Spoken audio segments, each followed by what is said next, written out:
Thank you for picking up the Sticks. This is episode 117 Sticks Gaming Podcast. I am Mike Kernett. To my right, Mike Stakercarnia. What's going on? To my left, Art in performance mode, Rosian. He's so smooth right now.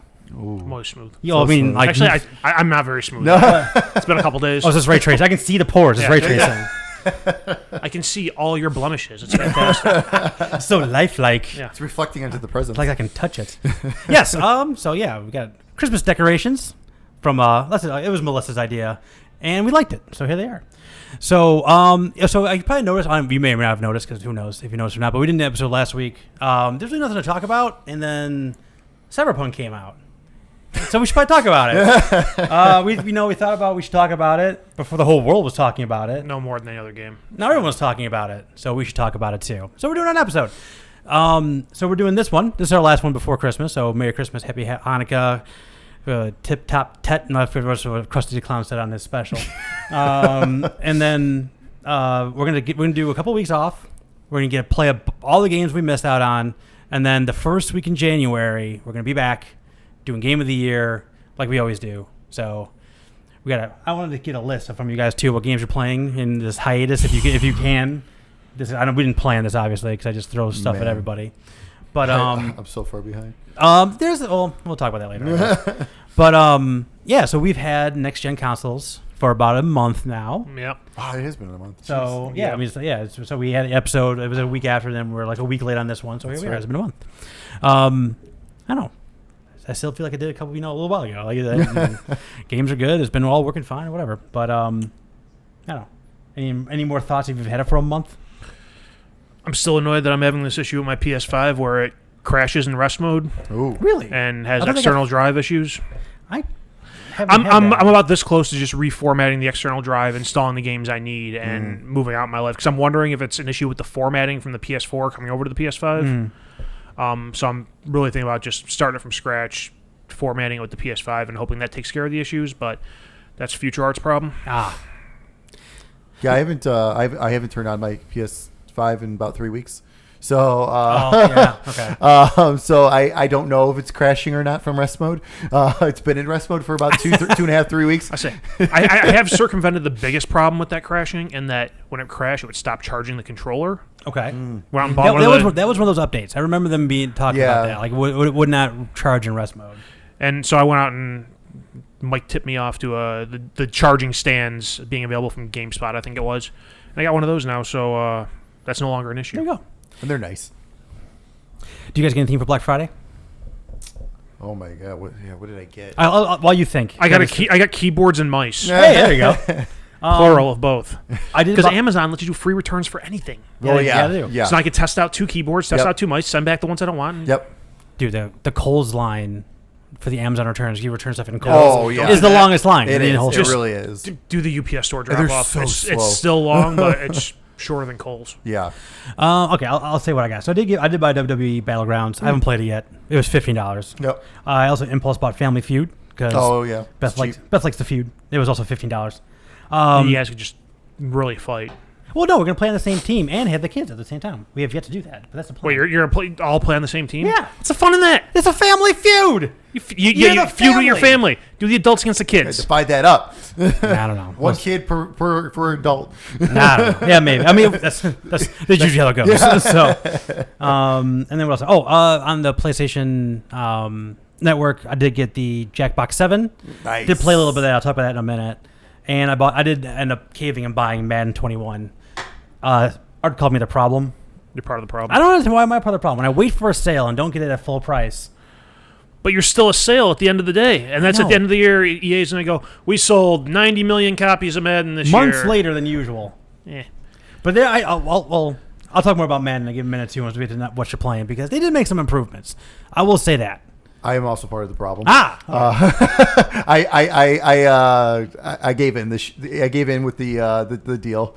It was cheap, and the free upgrade that was coming for the Series X. I was like, why not? The free upgrades was like, all right, fine. I really thought about it. I think GameStop had it on sale for like $25. Yeah, they did. But it was only the disc version, and well, I'm really lazy. Yeah, it's not. Call of Duty's already in the disc tray, and now you're gonna want me to start swapping discs, and that eliminates my plans of a digital lifestyle. And decided I'm not gonna have that much time available to play it soon anyway. So Fair enough. All right. Although I do kind of want to get it because I really like the team I fantasy drafted in there. Okay. I had Deshaun Watson and a good offensive line and I think a decent running back. All right. Well, all right. So I'm gonna interrupt you again just because I've done it like 3 times. I was gonna say is like I bought it and started. I did a fantasy draft just like you did. Yep. Got to like 6-7 weeks in. Also really liked my team, and then when the next gen upgrade came in, I couldn't import my team. It's like, like come on! It's like it said the server was busy. The server was busy. I'm like. Did you do an online franchise? Okay, it sees it. Like I can see it on the screen. It just wouldn't import it for whatever reason. I did mine offline. I think because I think last year's game I did online, and at one point like my internet was down, and so I couldn't play franchise mode. Yeah, I wouldn't have done online. I shouldn't have done online in my second one. It was already there, so I was like, just start a new one. You're 3 rounds in the draft. You're like, I've gone too far. I didn't start playing until the update dropped. Okay. So I didn't have to worry about that. But I also did, without thinking, I did pick the online just because it was the first option. I was like, come on, just let me get into the franchise. Let's go. I didn't do a fantasy draft. I just did regular franchise. I think they promote the online franchise as say like, because it's supported by the cloud. It'll be faster when you're simulating. And all that nonsense. That stuff, I will say the very first thing I did when I got it was I did my instantaneous, did like the 10-year jump like I did on last year's game.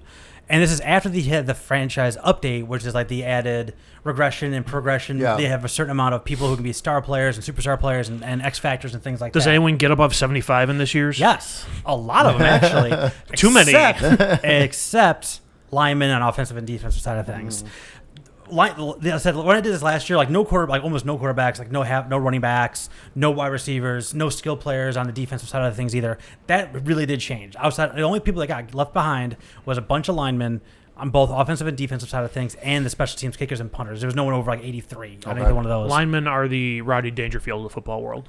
Yeah, respect. And no respect. It was funny because after I started my franchise, and one of my defensive ends had one of those like breakout scenarios. It was like if he gets a tackle for a loss, a sack, interception, his star moving up. And it was like the very first game, so it is happening on the defensive line still. I don't know if it just didn't happen. I only did it once as opposed to doing it multiple times like I did last time. Also, I think like what you said last time was you see your players will get into the higher level and get better. It's the simulated players that aren't increasing at the rate that they should be to keep up with, just what you start off with. So that is improved but not better. I mean, not improved but not great. The fantasy draft itself, it didn't have this like halfbacks in there forever. Like when I was last year's game, I could just pick rounds 20 through 25. I could pick starting running backs and then just trade them all. After the thing. And for years, you've been able to do that in the fantasy draft. That was not the case this year. That definitely got fixed. I just finished my season, and the contracts of all the people are still jacked. Yeah. No one's a free agent. Nothing like that. Just because like no one. I have $100 million in cap. Because they start over everyone's contracts in the fantasy draft based on where they were picked. And let me tell you, I know what some of my guys make. It ain't what I'm paying them right now. I can't. And last thing I'm gonna say about that, because again, it's like honestly, like the load in the game is so fast now. Like I really really like that. Very fast. I don't really feel that much different playing the game from last year in terms of just like, it's supposed to be a dynamic, AI in their shoulder pads or whatever the fuck it was supposed to be. I don't feel that at all. I haven't played Madden in a while, so it feels good to me, actually. I think it feels good. I'm not saying it feels bad. No, I know. I'm just saying in general. Yeah, it feels good. And then the... Thank you, Melissa. I got it, yeah. I see that. I'm a reindeer. They actually look like. I mean, their two hats look like okay, but it actually looks like you might be wearing those. I'm a reindeer. Awesome. Doesn't look cute. And lights, and then happy holidays. And we need to see what she's talking about. It's going to be the thumbnail on YouTube. There you go. So, perfect of this video. No, this is all happening. No. This you think happening. we edit and no show starts? God, no. I used to edit. No. I'm too lazy. You used to edit. Here and there. Oh, we get new meat? you didn't see the meat? No, I didn't see new meat. Not really. Yeah, But. there's like 30 pounds of meat in our locker. That's it? Oh, it only holds 40 pounds. That's crazy. That's a lot of meat. It is a lot. But yeah. So visually, I think it actually looks really good. It looks great. It looks great. They had after I had a nice big sack with Mac. Nice. They zoomed in on him, and I was like, "Hey, that's Mac." Yeah, yeah, totally. cool. But it's funny. So when they zoom in on Trubinsky on the field, I'm like, "Oh yeah, that's Trubinsky." But then they show him like how they do that like that quarterback little thing. Like, they have the indicator. I'm like, that does not look like him at all. Like we have two different models right now going. This is weird. The next gen stats is cool. Yeah, it's a thing. It was cool for like the first couple games, and then it's like, oh, okay, you're just gonna keep showing the same thing. Oh, he's 20 miles an hour again. Wait, 20 miles again? Yeah. Like, well, I was running as fast as he can, and that's a set number. So. Right. Yeah, I mean, there's those things. There's a couple like little fun things on the sidelines too, like when a player gets like knocked out of bounds. Like you'll see like players move out of the way. My coach actually caught a guy and started jawing with somebody on the other team. Like, yeah, get him, coach. That's awesome. But like little stuff like that. I mean, it is cool. Smaller stuff. I do like some of the stuff they did with the franchise, and they like to give you the playoff brackets, more breakouts and things like that. So that's again baby steps, right? This is a mid-year update for them, which they usually don't do. So like next year, franchise mode. I don't want to see my coach in his office. I've seen the same animations for the last 4 years. I think it was. Same thing, yes. It's annoying. Get rid of all of that. It serves no purpose. Right. It serves no purpose whatsoever. Like I would rather just see like, if you're gonna do like videos like that in the background, like show players in like meetings, like show a bunch of different things, just like things that are happening during the week, and just like again, a coach on the phone in his office is fine, but let's like have other things as well. Yep. I digress. I'm not talking about Madden anymore. Steak, what else are you playing? All right, so about 2.5, 3 weeks ago when I had my PS5 on, I finished a PS4 game, Kingdom Hearts Melody of Memory. Finished it. So I finished the story mode. I got all the stars on every single level too, so it took me about 14 hours. I want Kingdom Hearts 4 now. Oh, Jesus Christ. The way it ended. In 20 years, you can have it. Well, yeah. But or whatever the next game is. You're gonna have Kingdom Hearts 4. Kingdom Hearts 3.14. Yeah, that's fine.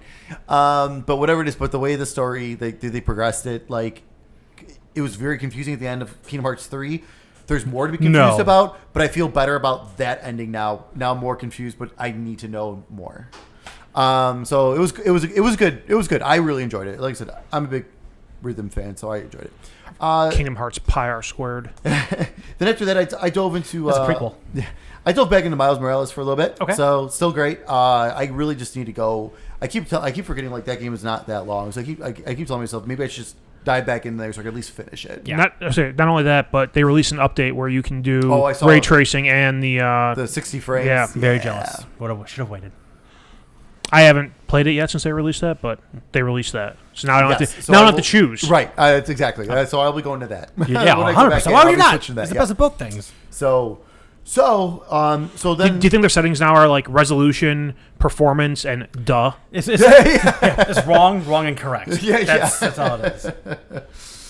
So then after that, I turned off my PS5 and it has not been on for a while because I've been spending so much time on my Xbox. Where to start? Let's see. We talked about Madden. So Yakuza Like a Dragon, of course. I am now 24 hours in. I am only on chapter 7. This time, now unlike the other games because I wanted to get through them, I am actually doing a lot of this stuff. This game has so much to do like the other ones, and it's so good. So good. The mini games are amazing. So one of them is you go to a cinema and you're watching these super old movies, but the theater is very comfortable, so you have a hard time staying awake. Oh, so the mini. I thought we were gonna have like a Pee Wee Herman situation. Yeah, that's what I was thinking. I'm like, you're going in an old theater and you get all comfortable and no one's looking. Yakuza still has some of those kind of things in there, but they've dialed that back quite a bit, like that kind of stuff. You from think previous games. No one's looking, but so did Pee Wee Herman. Yeah.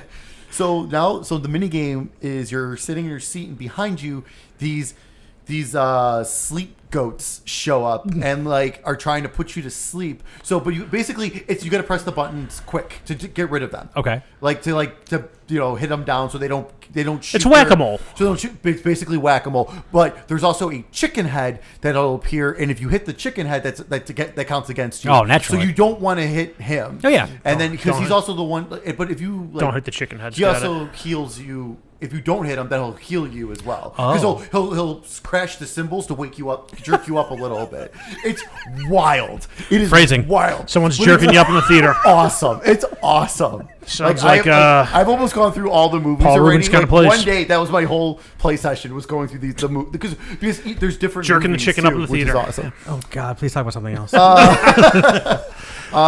Now there is Dragon. I think it's called Dragon Racer or Dragon Kart. It's basically Mario Kart. Oh, okay. But Yakuza characters, and they got different. It's awesome. It's actually really, really good. So that's been taking a lot of my time doing all that kind of stuff. But it's awesome. It's so good. I also picked up Immortals: Phoenix Rising. How was that? I'm like 8 hours into that, and that was only from like 2 days of playing it. All right. And It's a good sign. It's good. Okay. It's really Also, good. Everyone I've seen with an opinion on that game says it's surprisingly good. Yes, it is. It's kind of like it's a serious tone, but it's not. As you can probably see from the trailers, like Zeus and Prometheus, they start telling this epic story, and then one of them will cut off the other guy, and then they'll start making jokes at each other, and then they'll get back into the serious story and stuff like that. And it's really weird dynamics. Sounds confusing. Yeah, but it looks great. Plays amazing. There's so much to do. That's kind of like my downfall from it, honestly. It's just like all these other open world games, especially from Ubisoft. Yeah, my God, Watch Dogs, oh my Valhalla, God, and then that, all within just a month apart for all of them. Right. What are they doing? It's crazy. But I will definitely be, like I said, right now I'm focusing on Yakuza because it's so good. I want to get through it. So Immortals though is very close behind that. I want to get back into that because I was really, really enjoying that. Then last but not least, something I'm sure we're all going to talk about here. Do we want to talk about it now? I think we should talk about the Discord of Cyberpunk first, and then get into our experience. I Sounds think good. would be the best because I think that's about. We haven't talked at all to each other about Cyberpunk at all. So I'm very interested to see what your guys' experience was because I heard the internet experience. Yeah. And they're not heard the internet they're not experience. happy right now. But I'm very curious how your guys' personal experiences were. But I think we should go over the journey of this game first before we talk about how For sure. our experience with it. Cool. All right, So what you we'll playing? talk about that later. Okay. I thought we were going to talk about that now. No. Okay, let's see. Play more Rainbow Six. Nothing exciting there outside of the fact they released their update for 120 frames per second. I just want to let you know that I did download it. It is fantastic. I have it. It very much makes a difference. It's so smooth. Nice. Yeah. You're still going to get killed from places and be like, where the fuck was the guy that shot me? Doesn't change that, but it's Well, smoother now that that's- you're getting killed. That's the foundation of the game. They can't get rid of that. I think I mentioned this last time, but the fact that keyboard and mouse cheaters haven't made their way to PS5 yet, I think that definitely makes a difference in the game being played.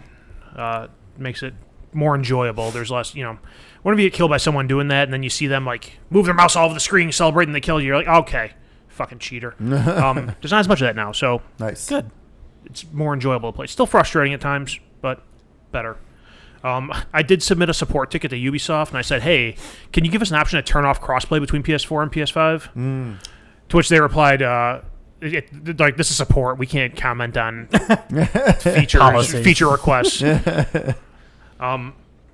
there's that. Played Call of Duty Black Ops Cold War. I'm about, I think, 75% of the way through the story on that. I may actually be up to the last mission. I just haven't done it yet.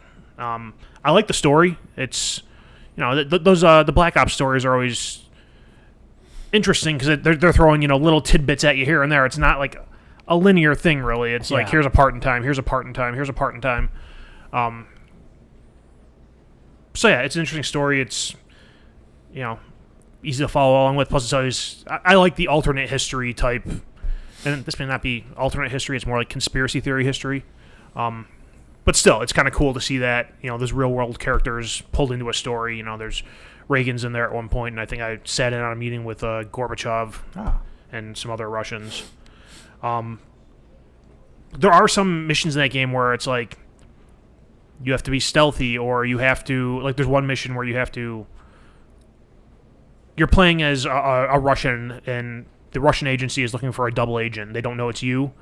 And you have to try to find a way to make sure they don't find out it's you. And they give you 3 different ways you could do it, and you have to pick one and follow through on it. Okay. So that's kind of cool. There are some parts of the game where it's it's a stealth part of the game, but it's kind of optional to be stealthy. It's in your but it's easier if you stay stealthy. But you could just jump out from behind cover and obliterate everyone, and then fight your way through to the end.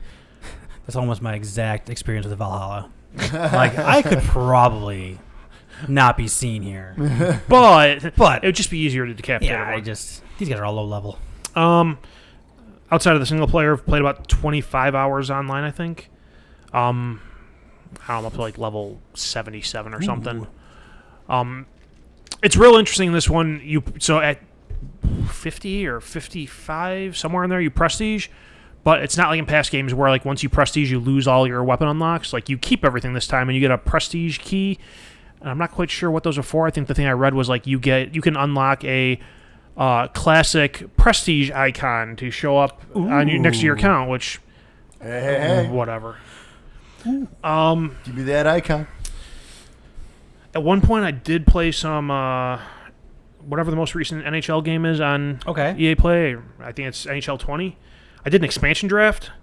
One thing I noticed in there is, so the previous one they had an expansion draft, which was 18, maybe 19, I don't know. It was always like you just get a list of like the worst players on every team. Yeah. Not the case now. You have like cap casualties in there. Nice. So like I drafted like Brent Burns, who has like an $8 million Nice. contract, and my team is ridiculously stacked. Good. Awesome. It's not it's not like 80s across the board, but Yeah. I was able to go through and pick out like, okay, here's you're a good player and you're a good player and you're good enough for the money you're making, and my team's really good.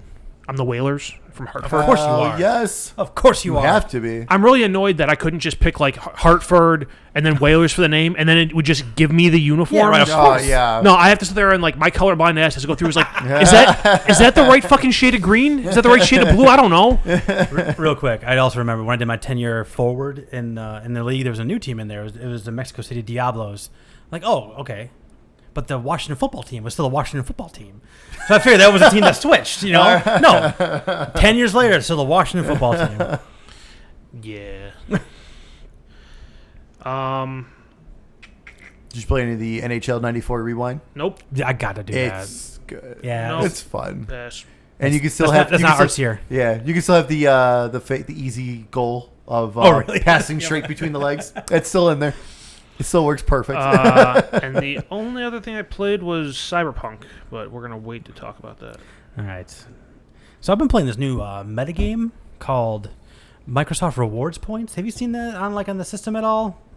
Okay, so I didn't know this was a thing really until I started really kind of diving into. I know with Game Pass they have like challenges you can do to Yeah, get like the rewards quests points. and It's stuff so like so you that, got you get that. You get points for also like doing Bing searches, which is like there's a cap how many you can Okay, get. yeah. So like 5 minutes in, I get out my cap. Yeah. These little things you press buttons and it gives you a survey. You press or like a quiz. Yeah. So one question, 40 points. Oh, cool, whatever. So all of a sudden, I mean like what I can redeem these for, and the like Microsoft Store points. And the auto redeem at like 8,750, I think it is, will auto redeem on the first of every month. So like, I'm gonna see how I can get. So I'm like 20 days in, and I got like 20,000 now. So I'm like, I'm gonna get like $30 by the time like the first January Nice. rolls around. So I've been doing a lot of that, which means I'm playing some like nonsense here and there. Like I played like 2 games of PUBG to get like 100 points. Did you just like Nice. try to find a frag and cook it and die? No, I jumped in. I finished 4th once, and not only that. What I've been really doing is I've been really messing. I bought a second Xbox controller. I bought the mount, and I've been doing XCloud. Oh, and nice. They're almost Nice. all XCloud. Yep. It works, man. That works fucking amazing. Yeah. The remote play is 75% reliable. Yeah. But the XCloud stuff is great. I That played. makes no goddamn sense. Yeah, yeah. Totally. I agree. agree. I'm not doubting that it's Yeah. working the way you describe, but like technologically in my head, that doesn't make any fucking And sense. I'm sure I can open up a port to do some other madness to make that all better, but I haven't looked that far into it. You shouldn't have to open up a port to remote play from the machine in your house. I don't know. I'm just reporting the news. But like, what was I gonna say? Oh, so I've been playing like a lot of kind of weird stuff. I said I played PUBG. I played Enter the Gungeon, which is very good by the way. Played, you were correct. You played weird stuff. You never do that. I know, but like stuff, like why would I Enter play the PUBG Gungeon is right fantastic, Now? by the Enter the way. Gungeon is a Stuff that very Mike good wouldn't game. even play. Yeah. What else did I play? I played Sims 4 for I some reason. I know the whatever those like the what the fuck they're called roguelikes where you lose everything if you die. Yes. I know that's not your style, No. but Enter the Gungeon's still really That good. one's very good because I feel like I'm still. I don't feel like it's. I think they're procedurally generated, if memory They are. serves. It doesn't feel that way though. Like, because I feel like I can see like maybe in the intermittent pieces, but when I get to where I start and where I end feels very planned. Mm-hmm. I don't know. I'm not sure procedurally is the right term. Maybe just randomly Okay, generated like dungeons. like one of like 12 to 50 different templates that can be in Maybe, for that room. I don't know. Whatever.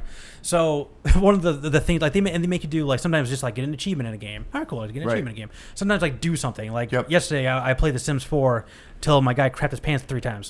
That was what I had. That was like the challenge was. Yeah. Poop your pants 3 times. I can show it on the I phone. always see those. And I'm just like, man, one of these days, like I should just sit there and just start doing something. But like, you get and you like there's like those little the daily tasks. Yeah. Right.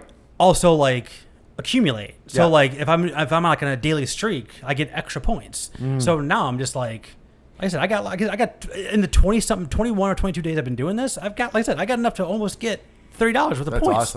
That's awesome. So I'm gonna keep doing that. So Mike's got a part-time job. I do. Like literally the Bing searches and a lot of those things are just like click a button, watch the YouTube click. I click the button, wait for YouTube to load, and I back out. I don't even watch the video. And I get my points for it. Little stuff like that. I've been doing the Rockstar Cyberpunk cans, so I got $10. I got $12. Woo! I was going to buy those anyway. Yeah, whatever. But I did get a chance to play a gem of a game called Sea of Solitude. If you can't tell, this is not a good game. I got about an hour in, and I just couldn't listen to the voice acting anymore. Like I know it's definitely not this person's first language is English. I get that, and it's not necessarily that I don't mind that, but it's the acting is just so bad. That's the one they showed off at that EA, right? So because the woman that was talking about it, you couldn't understand like that well. It might be her, to be honest with you. I mean, and like the game has some interesting things going on with it, a lot of like mental health type of stuff, right? And like worrying about just like depression and things like that. And it's like there's some interesting stuff going on here, but like every time someone talks, I'm like, oh, this is like, oh god. I've played a game like that with the whole depression thing. It's called 2020. Oh yeah. I can't even play a Senua's Sacrifice now. Can you imagine how lame it looks in comparison? Yeah. Give me some dementia. Just give me the dementia. It's fine. Give me the voices and the psychosis. It's fine. So I've been doing a lot of that, but I've been playing cherry on the pie at this point. Before Cyberpunk came out, I was actually playing a lot of Valhalla, AC Valhalla. I'm really liking the game. I'm going to talk a little bit later, maybe more about it, because I might be going back to it, depending on what I decide to do with Cyberpunk. But man, like I got my town. I got a bunch. I'm building up my town just like I thought it was gonna be. Like I got the main mission. I got stuff that's gonna make me build my town. You build your town by getting supplies while you raid, and the lines because like when you look at the map, they'll say like you should be level 20 when you get in here. You should be level 55 when you get in here, and then right across the river would be like 210. I wasn't paying attention. Don't cross that fucking river. I wasn't paying attention. There's like you're going down down the river in a long ship, and it says you press Y for raid button. I'm like fuck yeah. Oh Jesus. Oh no. They go across the river. Oh no. And it was just like retreat. It was a slaughter. It was. Well, I get to the first guy. There's always a guy at the gate. So I get to the guy at the gate, and I'm like, "You're not dead yet after 3 hits. You're like barely hurt. I gotta get the hell out of here." And I got the hell out of there. And I was like, it was like a 200 something. I was like, I should not be here right now. But the game is. I'm actually really liking the story too. I just like the environment, and like I really love building my town because you go from Norway to England, and I'm starting to get people that I met in Norway. They're crossing over to England now. So I'm seeing some characters I saw in the beginning of the game are coming back. It's very neat. I like it a lot. I'm going to be playing it more. One of these days I'll get back to it. It's very, very good. I really like it a lot. Jackbox 7. I almost said 11. We're almost there. Jackbox 7. Played it with the kids and the wife. Family friendly mode was on. Yeah. The Pass. two. Yes. Well, games are worthless. There is one. Family friendly mode. God, I really should have gotten the name of it. But there's one of them was just like I'll get for me on my phone. I'll be like, all right. Oh God, what's it called? Anyway, it's like you're playing. Let's say like, I don't know, Harry Potter. And I got to make a sentence with the words they give me. But the words they give me are like very vague and very bad. Yeah. So I send it to be like, fantasy kid with glasses. And that'd be the sentence he gives to the crowd. And then you got to like guess like what they think it is. But you can guess multiple times on the phone. And then like you said, it can be like, they'll be like, I don't know, whatever they say. It's kind of like this. Or it's not like this. Or it's very different than this.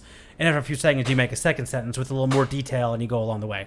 But of course, we're putting in like, and when you put a guess on the screen, it actually reads it out loud. So of course, nice. it's like boobs, boobs. So, and it's the kids doing this. So, like, so it was great. God, I really should look at the game. That was probably my favorite game of the new pack. Was that one? We played it like literally like 3 weeks ago. So I don't remember what it was. There was that game that was a highlight. There's another game that we liked where it was everyone's kind of working together as like a family, giving a bunch of tasks. And the whole idea is you're supposed to fill up this bar. You fill up this bar by doing different tasks, but you also are trying to score points. And you score points by finishing tasks, but also doing things that work against the rest of everybody. Gotcha. But like if I see like on my phone, if I see like Steak's doing something against everybody else, I can like try to stop you by doing another quick game, and I can stop you from doing it too. Okay. So like it'll be like one of the tasks would be like, and then you have different age groups. So it'd be like I'm the adult, I'm trying to give my teenager directions to go to the library for whatever reason, and I see the map, and they just have directions. So I'd be like, all right, up, left, up, left, right, and you get to it, and then you get your points. Yeah. So it's like you're working together, like, all right, who's trying to read the book? You know, it's like just stuff like that, and that was very fun. That what was that other one? One of the other packs that like we had like the bomb diffusing and all that, like similar to that. Yeah. But it's like it's much more frantic, which is kind of weird because diffusing a bomb. Yeah. Whatever. But it's like we had 5 of us down there all playing, and it was just like you're doing a mix of like, all right, like again, it's like who's trying to read the book, who's trying to sweep the lawn, who's doing, and it's like it's almost like WarioWare type stuff. Cool. Where it's like these quick little mini games you do on your phone. Yeah. It was very neat. Cool. Those were 2 big highlights for me that I liked a lot. Last but not least, I didn't play this, but I did watch the kids talking about the kids. I did watch the kids play about 2 hours of Bug Snacks. That game is. Thank God the kids were playing it. I saw that in your activity. I'm like, I'm going to fucking kill him. I'm going to fucking kill him. And I will say, that game is absolutely charming. It is very cute. Great if you're 12. It is very cute.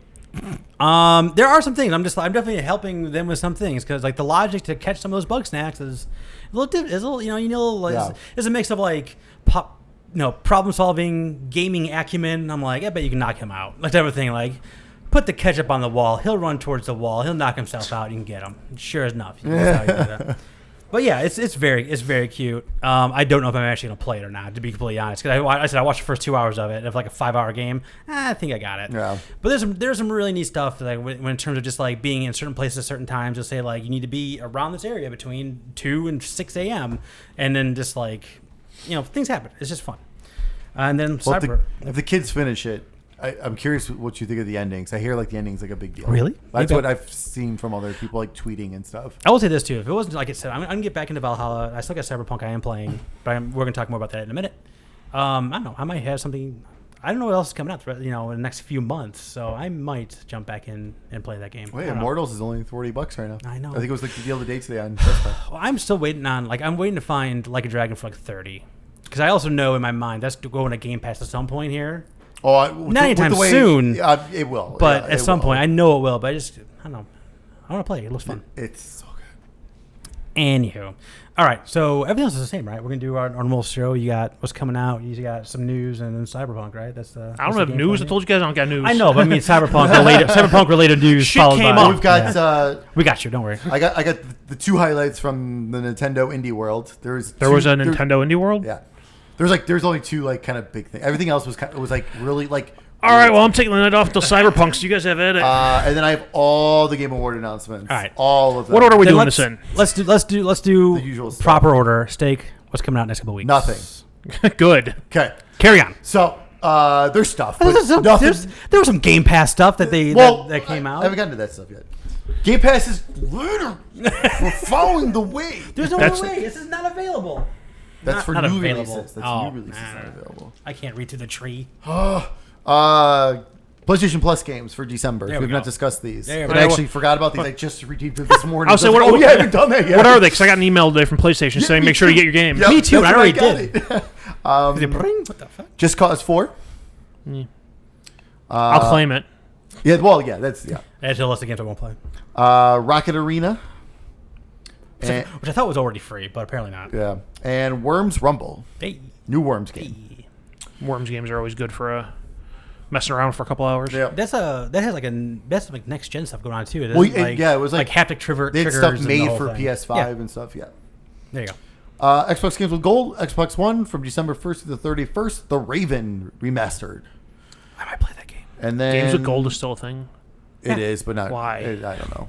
They got to be running out of 360 games. Well, Well, we got a whole bunch they could add. So because every time, a lot of times they've been adding like when they add, it's like, oh, now it's BC. Here you go. Well, but I thought they before. weren't doing any more backwards compatibility games. Some of these that like weren't before. Like if they come on this, then they end up being like that's just kind of like I don't know. I got you.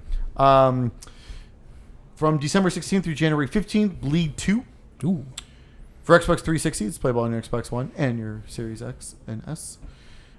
Saints Row, Get Out of Hell, December 1st through the 15th. Well, you missed that, actually, so never mind. If you didn't get it. I was shaking my head, it. but I didn't play that one, so ignore that. And then from December 16th through the 31st, Stacking. That was one of the first PlayStation Plus games. It was the very first PlayStation The Plus very game. first the one, very okay. first one. Because I remember, because it was that, and the other perk was getting the Mortal Kombat 9 demo. So that's why I signed up. It was for that. Stacking was fun. I actually like that game. Stacking is fun. It was neat. So there's some games that have come out to Game Pass. Control. The regular edition, I checked. Yes, the regular edition for Android and console. Still an amazing game. Go play it if you haven't. Doom Eternal for PC. Haven for console and PC. Rage 2 on the xCloud. Slime Rancher on Android and console. I don't know what those are. Dragon Quest 11, which I did fire up really quick because I was curious. It is crisp 60 frames. It looks incredible. Man. If I didn't have all these other games already, I would probably be replaying it right now. No joke. Don't you have other Dragon Quest games you need to finish to complete that series? Yeah, it's called Yakuza Like a Dragon. Yeah. That's the word dragon in it. It is a Dragon Listen, Quest. I'm going back to his like episode 4 thing Hey, if he wants to complete all the Dragon Quest games. It was none. I've completed 1, 2, 3, 7, and 11. That's pretty good. That's 5 more Dragon Quest games than I beat. That's Me too, but I also didn't make it a goal to beat all the Dragon Quest games. maybe you should. Nope. It's still a goal. I ain't got that kind of time. He ain't dead yet. I'm waiting State's not dead yet. I'm waiting for that 4 through 6 release on Switch, and I can play through on there. God. What'll happen first? Steak finishes that, or this podcast ends? Well, If I keep cooking like I was tonight, this I'm gonna podcast is say, over in no time. You're gonna cook. I'm just resigning from everything now, so I'm done with this. Greedfall, Android, console, and PC.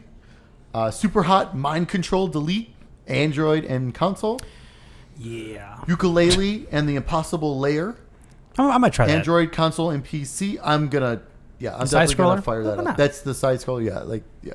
And then there's also Elder Scrolls Skyrim. The special edition. Yes. For Android and consoles. So you can That's so cool. Which is awesome. I can play it on the 9th system now. Yep. I still haven't played it for VR yet. Bought it. Haven't played it. I hear it's actually pretty good. What? December 17th, Among Us on PC. December 17th, Code Vein, Android and console. That's pretty big. Man of Medan for PC, December 17th. MotoGP 20 for Android, console, and PC, December 17th. My friend Pedro on xCloud. You played that, December right? 17th. I did. Like it? That's fine. Okay. You heard it here first. And then there was some stuff that was also announced that we don't have dates yet for, but Killer Queen Black for console. The Medium is coming the end of January. You can only pre-install. Console and PC. Already pre-installed. I already did. I am so pumped. Me too. And then Yakuza 3, 4, 5, and 6 for console and PC, which is just That's amazing. bonkers. That is awesome. And then don't forget EA Play is included, and we still don't know anything about EA Play yet. Not either, for PC. Not for PC. That's right. They delayed it till Because 2021. They they treat said. their PC members like second-class citizens. Yeah, they do. All right. Yep. Extra. Fire! I guess it's time for the news. No, okay, so a little game came out last Thursday. So Sounds right. Yep. a week ago. Cyberpunk 2077. Leading up to it, I think it was at Monday or Tuesday, the embargo lifted. Tuesday. And you started seeing all the videos online of the reviews and everyone and people praising it. Actually, like I said, I watched 3 or 4 different ones. A lot of people really liked it. There's some differing conclusions on like how they thought Keanu did and how the story was and things like that. But again, subjective, right? That's what Right. reviews are for. Get different points of view. However, CD Projekt Red, the developers of the game, only gave out PC codes. So red flag number 1. We already knew that previous gen, PlayStation 4, Xbox One, that's probably why the game got delayed all this time. They basically said it out loud. Oh, so at one point they said it. They did, yeah. I think they said it like on a call or something. I don't remember. Anyway, so like oh well, they're not letting them play it, and then things are fine, whatever. And they had very few review codes, like only a few. I mean, like all the big outlets got one, and a few like people who had like 3080s and things like that all got a chance to play it. Then the game came out, and holy crap, everyone who is playing on PlayStation 4 and Xbox Ones are having a very bad time. It looks straight up like an old. I mean, it looks like GTA 3, like muddy graphics. That was the exact comparison I made when I saw one of those videos. I said, this looks like GTA 3, not only in the blocky graphics, but also just the emptiness of the environment. Well, the first thing that triggered everyone is when they found out that, so on the reviews on Tuesday, they were only allowed to show trailer. That's true, too. Trailer footage. Yeah, they were. So they weren't even allowed to show their own gameplay. Right. They had to show what CD Projekt Red has already shown themselves. They had to show the provided B-roll footage. Correct. That was weird. Like another red flag. I was like, what's going on here? Yeah, before the release. It all seemed very hinky, and then it was hinky. So yeah, like the frame rates dipping like in action to like 15, 10, going all over the place. Watch the digital foundry videos. Oh my god. Oh my god. Just like it's incredible. Between like the frame rates and like textures popping in for like 20 seconds, like they're just standing there looking at a blank billboard, and all of a sudden, boop! Oh, there's a sign that should be on there. Fuzzy, super fuzzy. I mean, all the kinds of glitches, like people in T position, like just like you go on NPCs are just like standing there on like this. A lot of Tommy Dreamer. Yes, all kinds of. Like the genitalia glitches. Wait, there's genitalia glitches? There's been some crazy all of a stuff. sudden you just be naked. Yeah. I had one of those, by the way. No. Well, it was weird. So I had one of those. Like I was like, I look in the mirror, like, oh, I'm naked, and then I didn't have a dong. Like, wait a second, I remember customizing that dong. I was gonna say my customization. That thing was flopping around. My penis was flopping all over the place. And then there's one point where you're sitting down. It's like a story beat, but it doesn't make a difference. Like you're sitting down in a shower, and I got shorts on. I'm like, what the fuck? But then later on, then when I went to a mirror again to see what I was wearing, I was naked. That time I had a dong, though. So sometimes you do, sometimes you don't. I mean, it's all cybernetics. You pop it on there when you feel like you need it. We don't know what setting was on the mirror, because it's a digital mirror. Well, yeah, I mean, it could be might be a naked setting in the mirror. It could be a PG mirror. You gotta just the mirror in that household has children. Yeah, of course. Yeah. Anyway, so yeah, I mean, there's all kinds of people, like systems crashing and just all kinds of madness. Crazy shit happening. So then they were like, all right, refunds. We're going to just start doing some refunds. Contact PlayStation. Contact Microsoft. I'm sure they will churn it for you. Not so much, my friend. PlayStation's like, no, we're not doing that, because why should they? They're outside the boundaries of their policy. It's funny because before CD Projekt Red made that announcement, some people were reporting getting refunds from PlayStation. Somewhere. Yes. Yeah. Mm-hmm. Well, then all of a sudden you send everybody there. Well, right. Then now they're getting bombarded. Yeah. People have been playing for like 20 hours because it's also been like days later. Right. So like you're sending all these people there without actually clearly not discussing it with them, without discussing it with Sony or Microsoft. Right. They're like, no, we're not returning these things. I mean, some people got it back on PC because they fall within the boundaries of return. Well, I would say like if you bought it on Steam has a defined return policy. Right. Based, if you play X number of hours, you can't return it past that point. Mm-hmm. Right. So there's that debacle, and it's just like, and then they put like we're sorry, we didn't spend enough time. They said like, we didn't pay enough attention to like the quality of like the previous gen systems, which is the dumbest thing I have ever heard in my entire life, because it's been in development for 7 years. Yeah. The PlayStation 5 and Xbox Series X didn't even exist when this game was being built. It wouldn't have been out. If it would have came out originally when it was supposed to come out, there would be no Series X. There would have been no PlayStation 5. So they damn well knew why they delayed it. Of course they did. You don't be like, oh, it was a surprise. Your PlayStation 4 is different than my PlayStation 4. No, right. It's not. It's been the same. There's a million of them out there. So you just sent this thing out to be finished later on, I guess. Yeah. They're talking about big updates in January and February and free DLC in the future, which is all good and true and whatever it is. But like, man, it's just like, why release this game like this? Why do this like this? Yeah. Well, yeah. And we all know why. Absolutely. Because they got to get it out by the end of the year. You got to get it out with that money. Absolutely. I mean, and this also happened, not to this extent, but when The Witcher 3 first released on PS4 and Xbox One, Right. they were bad. Like, they were dropping below 20 frames and everything. Like, those games were rough too, and then they worked them out. So I have faith that they will fix the versions, at least get them working properly and all that kind of good stuff and things like that. But man, like, how do you release a game that is this anticipated and that poor of shape? So there's that like Venn diagram of blame, right? Where I was going to say, there's a lot of blame to go around on this whole thing. 90% of it lays with CD Projekt Red. Yes. Because, yeah, they overpromised and underdelivered. But also, looking into this, I've been saying this in talks of the next-gen consoles coming out. Part of that blame goes with Xbox and PlayStation requiring everything for the previous gen to run on all the consoles. Yeah. I'm sure if CD Projekt Red had the option, they would have said, no, we can really only do Pro and, One X consoles, reasonably. Yeah.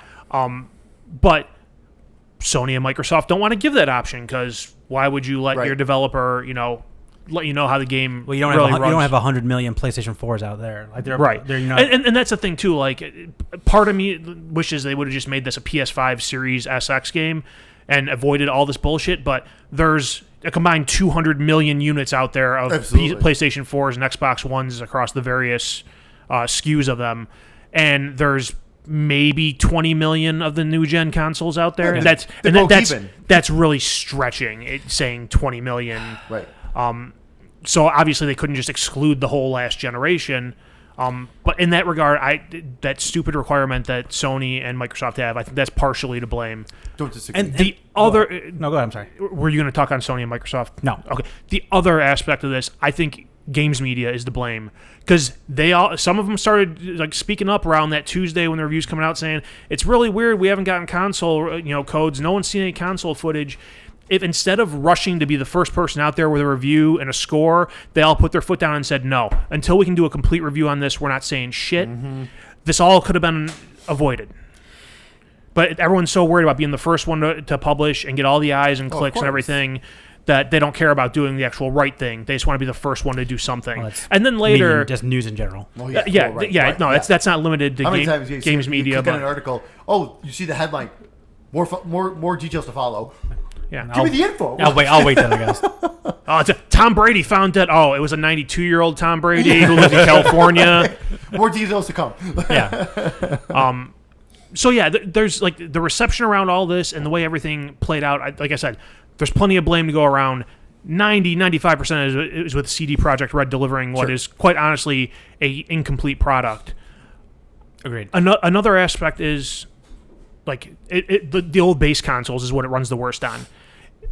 So I went back and I did some Googling and some Wikipediaing, and so those are 7-year-old consoles at this point. Yeah. And I went back and I'm like, okay, what was the graphics card 7 years ago? And I think I looked up, it was like I stuck to NVIDIA just because I know their line better than I know AMD's. It was a GTX 780 was like the top of the line card back then. It's in my PC now. I went, YouTube, GTX 780, Cyberpunk 2077, looked at gameplay footage, exact same as those launch consoles. So it's not like they neglected Microsoft and Xbox. Right. That old hardware can't handle this game, and they downscaled it, and that's allowed me to continue going on my rant here of why video games and delays and crunch, it all comes back to piss poor project management, because the people making the game want to make the most ambitious, cutting edge, next gen game they possibly can. However, like in pre-production, nobody's like laying down the ground rules of like, okay, it needs to work well on these systems. Right. There's some of these cutting edge features that you want to put in that we just can't do if we want to meet that goal. And it's like nobody's like setting boundaries and saying this is what has to be done. Whether it's the CD Projekt Red setting boundaries saying, hey, Sony and Microsoft, we really can't release a good version of this game on your original 7-year-old consoles. We can for your 3-year-old, Pro and One X consoles, but the launch ones, it's not going to fly. Like, there's no boundaries, and like people, they delay the game and they crunch and they delay the game, and sure they're soft, cleaning up the edges and making things run better, but they're still putting more shit in the game, and when they don't need to be, because they want to make it the most ambitious, the best thing they possibly can, because they've poured 8 years of their life and their heart and soul into this. And I mean, if I'm working on something that long, I want it to be the best fucking experience I possibly can. And unfortunately, it's a push and pull between business and art, right? And it's a mix of like, we got to get this thing out. I mean, if someone can make a game for 20 years, I bet they would. Right. And God knows what would be the end result of it. I mean, there still might be other problems because God knows what else would happen in those 20 years. But at some point, has anyone checked out Star Citizen? Oh God. Oh my God. But like, I mean, how does this game go through CERT? I don't think CERT is based on quality. I think it's just based on, can it run on the system? It has to be. But I mean, it's like, because it's a bug. I mean, it was how else does Life of Black Tiger get through CERT? That game's garbage. It's different, and it's like that's not doing anything it wasn't supposed to do. Like that's no one promised anything. Well, sure, for Life of Black but Tiger. it's still, it worked though. It worked. Well, kind of. Well, I mean, I'll define worked, I guess. But it's just like, it's like I remember. I mean, we haven't gotten to our experience yet, but like, and they also had like the problem with the whole like epileptic seizure thing happening too when you're doing like I don't know how that got through anywhere. Like with all the accessibility stuff nowadays, like how is there not some kind of warning?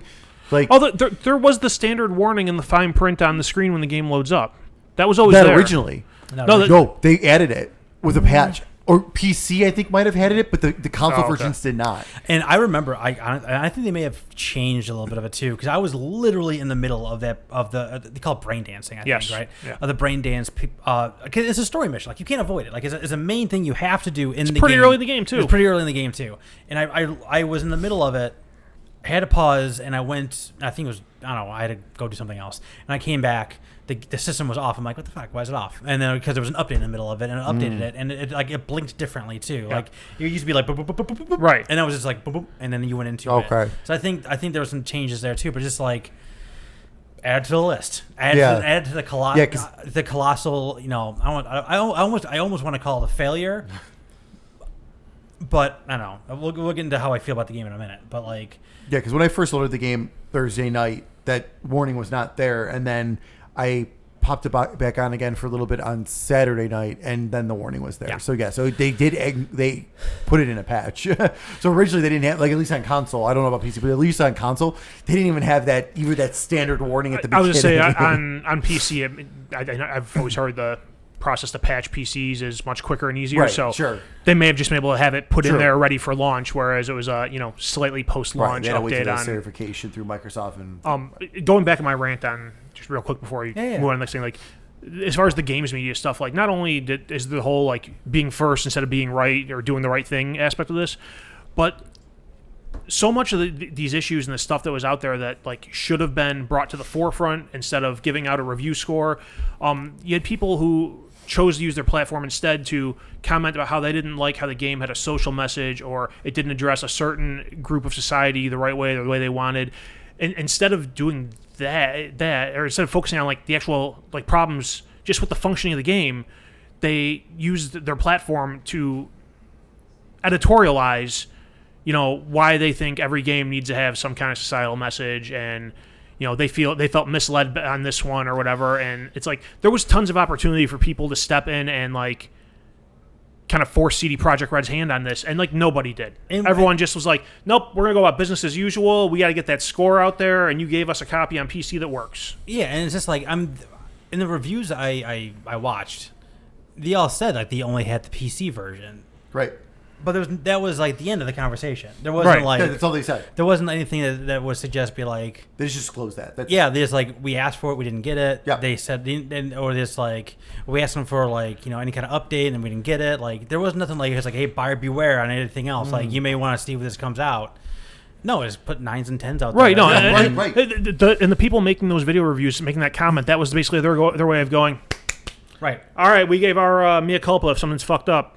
Well, see, that's the funny part too. So you get the reviewers doing that for the big media, like say like IGN and stuff. Yeah. But then you have people that still work there that were kind of like, hey, this is weird. Right. Like Brian Altano was like, hey, he called out. He's like, hey guys, like, this is anyone else feel like this is really messed up that no one has the console version? We haven't seen blah blah blah before anything, and people were destroying him for that. And it's like, why though? Like, why are you? Like, it's one of those things. Like, I feel like he's one of the more like outspoken people in games media. Like, if he sees something that he doesn't agree with, he'll say it. And most employees in any company are like this. They're not going to go into the behind the scenes of what went down. Like, I wonder, like, sure, you posted on Twitter. Did you go to your senior editors and say, hey, this is messed up. Maybe we shouldn't give a review score until we have this. That's true. Yeah, and it's tough, too, because it's like, I mean, they got a PC code. It's running on PC, so they have a game that finishes on PC, so they can put a PC review up.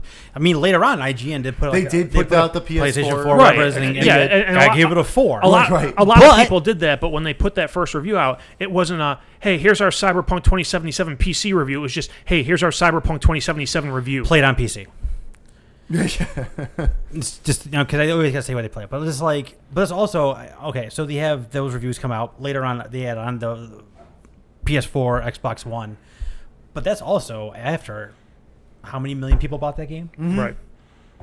Well, no, they broke even from No. all the development and marketing. They made a profit. Yes, Day one. but throughout all of this, their stock has tanked so much. Oh, totally.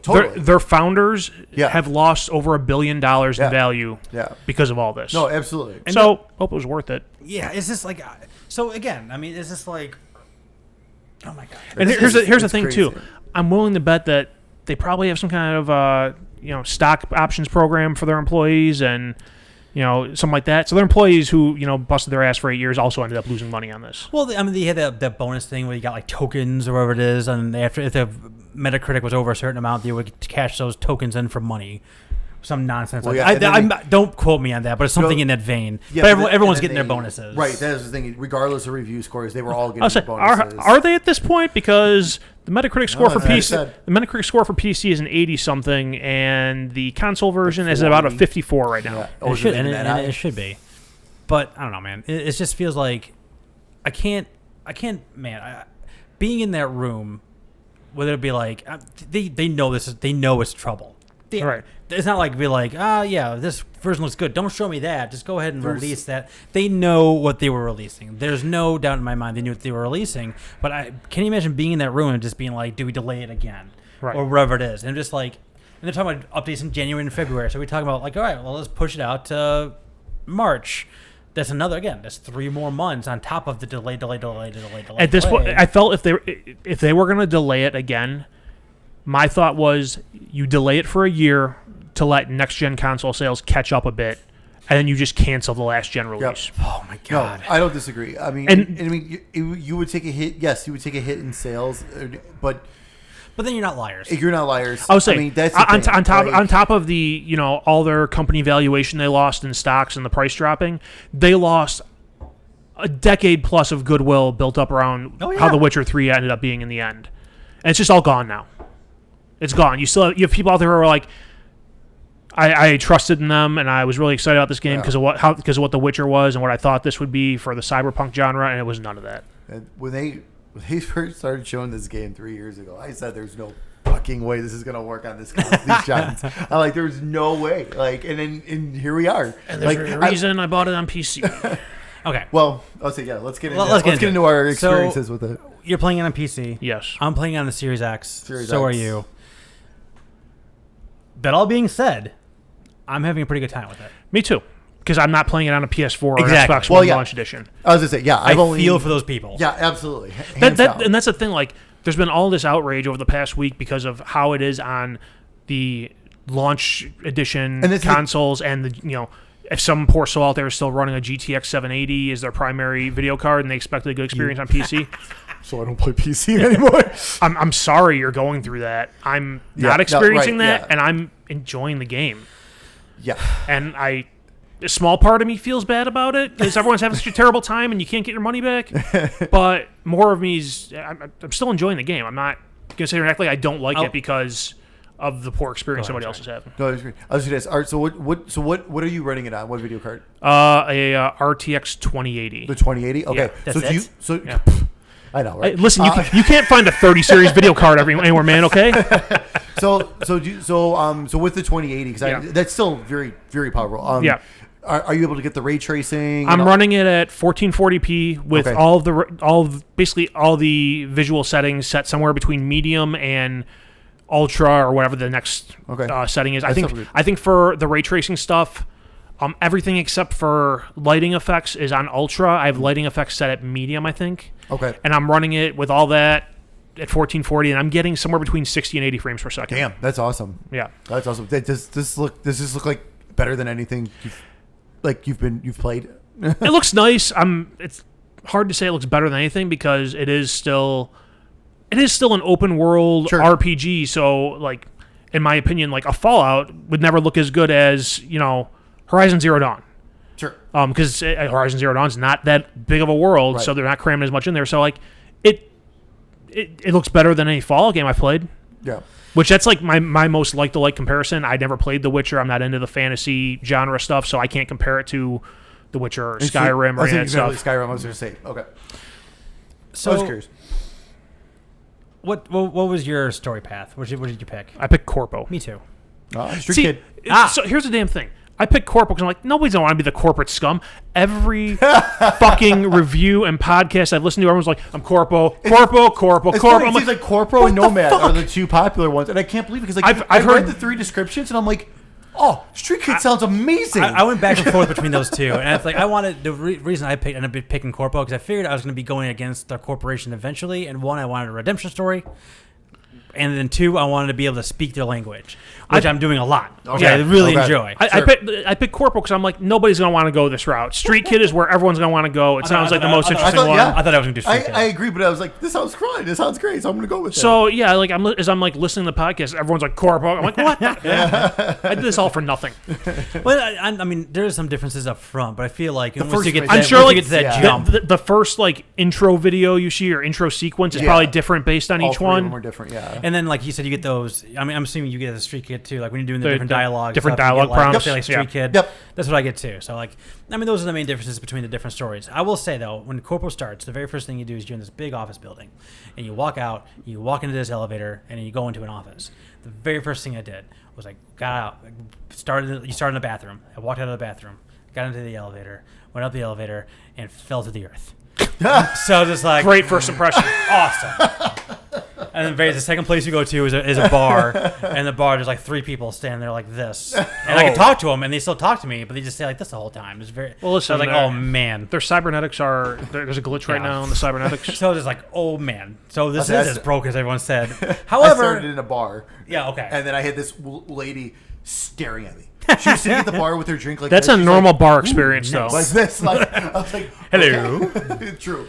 Hello, Miss Lady. So like I off the bat, it did have like, oh crap, this is not going well. But then they had a couple of updates, and I feel like I really haven't had I really haven't had too many really. I have not had a hard crash yet. No. I haven't had any. I had a couple of weird instances, like where I think I was out of sequence, but I think that was on me because I was doing more exploring than I should have been doing. Okay. Like I went from like this character and me weren't getting along to getting along real quick. And then we weren't getting along again because I think we hit some open world stuff, and I triggered an event that made us like I think we were supposed to be friendly at that point, but we weren't. Gotcha. But that's like an open world thing. Right. That happens all the time. And that can happen, right? Exactly. That can naturally happen. But no, I agree. I had no crashes at all. I've seen a couple graphic glitches here and there, but like shading things, like popping in funny and like flickering, and like I had a couple flickers, and it's just like, but nothing that ruined my gameplay, at all. No, and like I said, when I fell to the earth, I died, and I started right back where I was. Sure. So I mean, and the other time, but outside of that, like I really haven't had any like saves go bad on me, like some people are having. I haven't had anything like that. And that's the thing for me, I'm not far at all. Because it was one of those things where I was like, okay, I need to start this because with everyone talking, I'm like, I gotta at least let me pop it in, let me play it for a little bit just to kind of get a grip of it and everything. So I've only played it for about a couple 2.5 hours. Okay. So I'm only on I don't know if we have the same. I think we have the same mission up at this point. I'm at the ride. Yes. I'm about to meet Dex. Okay. So I haven't met him yet. I'm like I saved it right before I get in his limo. So that's where I'm at right now. How far are you into it? I'm 20 some hours in. I finished Act 1 recently. Way past that. I'm getting into Act 2 now. Yeah. Okay. I think there's only 3 acts, all right? I don't know. Anyway, So Usually a story has 3 acts. that's right. yeah, That's- true. So yeah, so I'm not very so I haven't really gotten so I've explored the world a little bit, but not too much.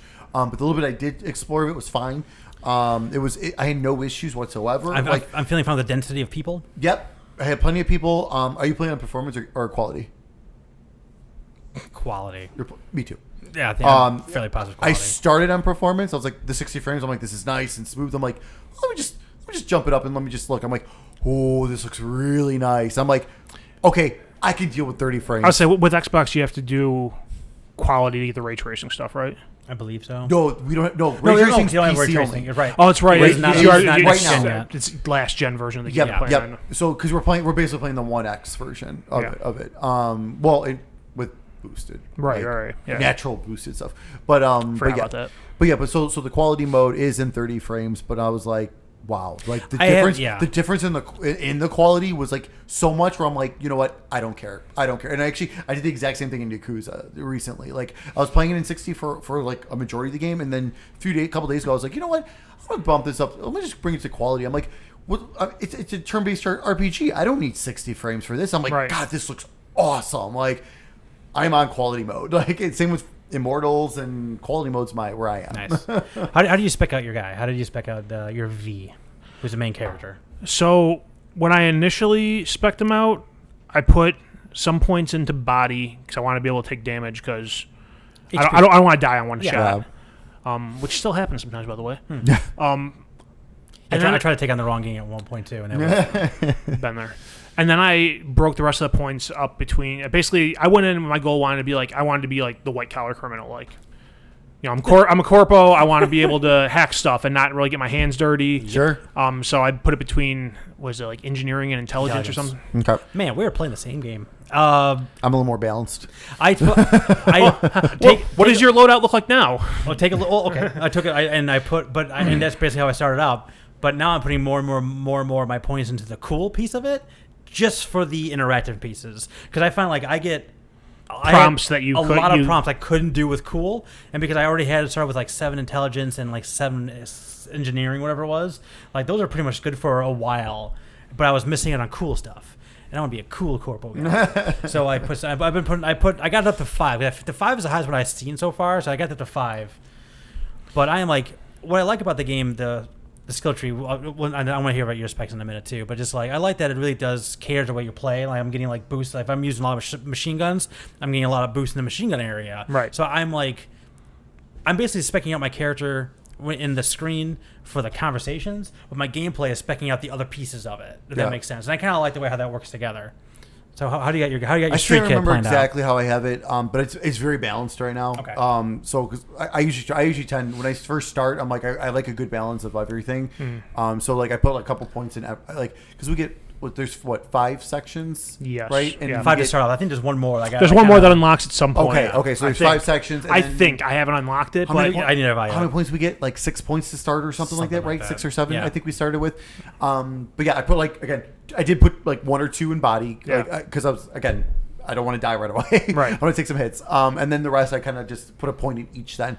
But now that I've opened up the cybernetics stuff and things like that, because that was one of the most recent things I did, which that scene was Victor's awesome. I'm that guy big is fan so of him, awesome. yeah. That guy is so cool. Like I only had one brief interaction. I'm like, this guy's awesome. I can't wait to come back, pay him off so he can give me more. Like Victor Vector is like, nope.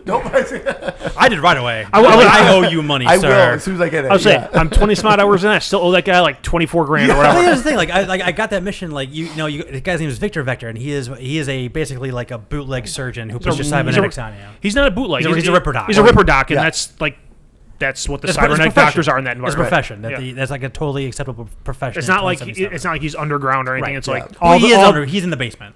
All the doctors in the world are all called Ripper Docs, and they all. And he kind of helps you out in the beginning. And one of the very first missions you get is like paying him back the money because he puts a new eye, cybernetic eye in you, which allows you to do the scanning, which is a big point of the game. And it's like, I was across the map. I was like, I'm going to pay that man. So I go back there and I was like, I don't have enough money. It's like, why would they tell me how much money I owe this man before I go all the way over there? It's like 24 grand, right? It's like 22, 23, something It like was that. a lot of money. I had like $1,100 on me. Yeah, I'm like, I had nothing. It's my first day in Night City. I don't Well, know. I spent it when I was in like the main area, so I really had no money. Well, I upgraded something. I forget what I Oh, my gun. I think I bought a better gun. I bought a katana immediately. Yep.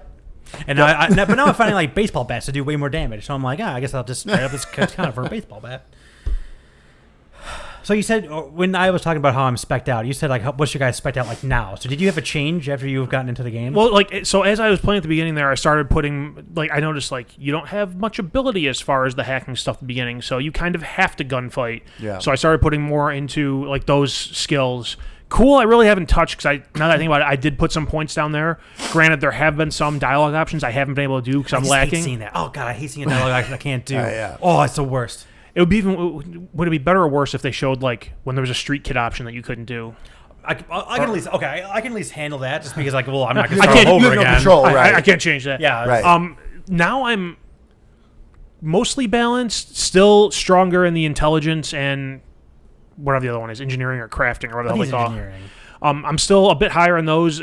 I was stupid because at the beginning I didn't go in and look at all the perks and see like what you can work towards. So while I was making a balanced character, I didn't realize that, under intelligence, I need to put a bunch of points in there if I want to be able to unlock the epic quick hack crafting, which would theoretically allow me to, on some weaker enemies, just straight up kill them with a hack. Oh yeah. And now that I realize that, like, that's a thing I can do, now I'm just dumping everything into intelligence, and I'm saving all my perk points so that when I do get to the right level, I can just buy all the perks to chain link all the way out to that one. Yeah, I'm like, the two things I hate in these kind of games, whether it be Skyrim or Fallout, is I hate having choices I can't choose, and I hate having doors I can't open. And intelligence has like the hacking thing, basically, so you can like open up all kinds of stuff. Go ahead. I'll say there's that. If you're talking about like actual doors, if you put more into body, that builds your strength, and you can just rip open doors. Oh, that's nice. But you, That's good you to need know. like the gorilla arms or something to do that. I thought. No, you don't. No, Not all of them. Yeah. There are a ton of doors in the game that are like just says door locked. Yeah, there's no way to get like. Yeah. There's no way to open those. This is a window dressing. Yeah, Like, you can't you're go not those supposed to go in buildings. there. Oh God, what was I gonna say? I would say, but when I went to go to the bathroom, I heard you guys talking about like crashes and stuff. Yeah. I have had a handful of glitches. Some minor, some there was one time it glitched on me and it basically just froze me in place, but the world kept moving, so I had to restart the game. I have not had any hard crashes. Cool. Yeah. None of us. I did. I say a glitch I had last night was like basically all the people I interacted with, all the NPCs, did not have arms. Okay. So it was funny because the game still registered that there were arms there. They just didn't have arms. And they're holding stuff. So if they had a shirt with sleeves, the sleeves would still be full. I ran into one person who had like a half-length sleeve and was wearing some kind of gloves. So it was like sleeve, nothing, glove. It's Rayman. I'm like, and I was like, Please tell me his name was Rayman. Oh That would my be God. amazing. I have no The idea. weird one I had was this guy. He had a phone in his hand, but the phone was like 4 feet this way, so he was going like this, and like over there you can see the phone like moving. And thing. But I mean, outside that, it's just weird, a little weird stuff like that.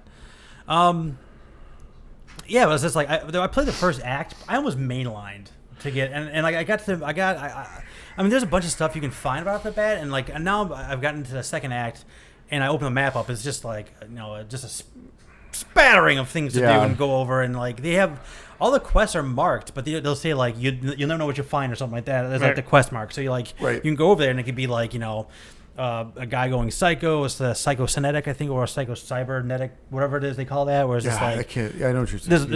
there's those people. There's like Those are, what, psycho rippers or something? something like that. I forget what it is, but it's like they have either like you might be that, or it might be they call them tarot cards kind of thing. Yeah. They're like they're graffiti, but they call them tarot graffiti or something along those lines. So like there's things to collect and things like that along the way. Sometimes it's just an interaction you have with Johnny Silverhand, who is Keanu Reeves for y'all who don't know. Spoiler. y'all don't know by now, if you care at all. I'll say, if you knew Keanu Reeves is in, I'm pretty sure they said what character he was playing right away. And they also said like how he's like integrated into You're the game breathtaking. too. Yeah, no, they did not say what Johnny Silverhand's role in the game is. Right. No. So I'm gonna leave that. Which is be. interesting. It is. It's very interesting, and I think like Do you mean him before the end of Act 1? No. No. Okay. I was like, Noted. do you? No. Wait, no, you don't. Nope. Yeah, so you gotta get some hours before you get There's to it. a certain series of events at the start of Act 2 that leads Okay. you to that introduction. And those series of events are very cool. Like I said, I'm really kind of digging the story. I'm digging where it's going. I like that there are so many different people in the world that you can interact with. You have a phone we can Sure. call like different. Oh my god, Fixers. Fixers. Thank you. I can't. Fixers are like the people that lingo's give all you wrong.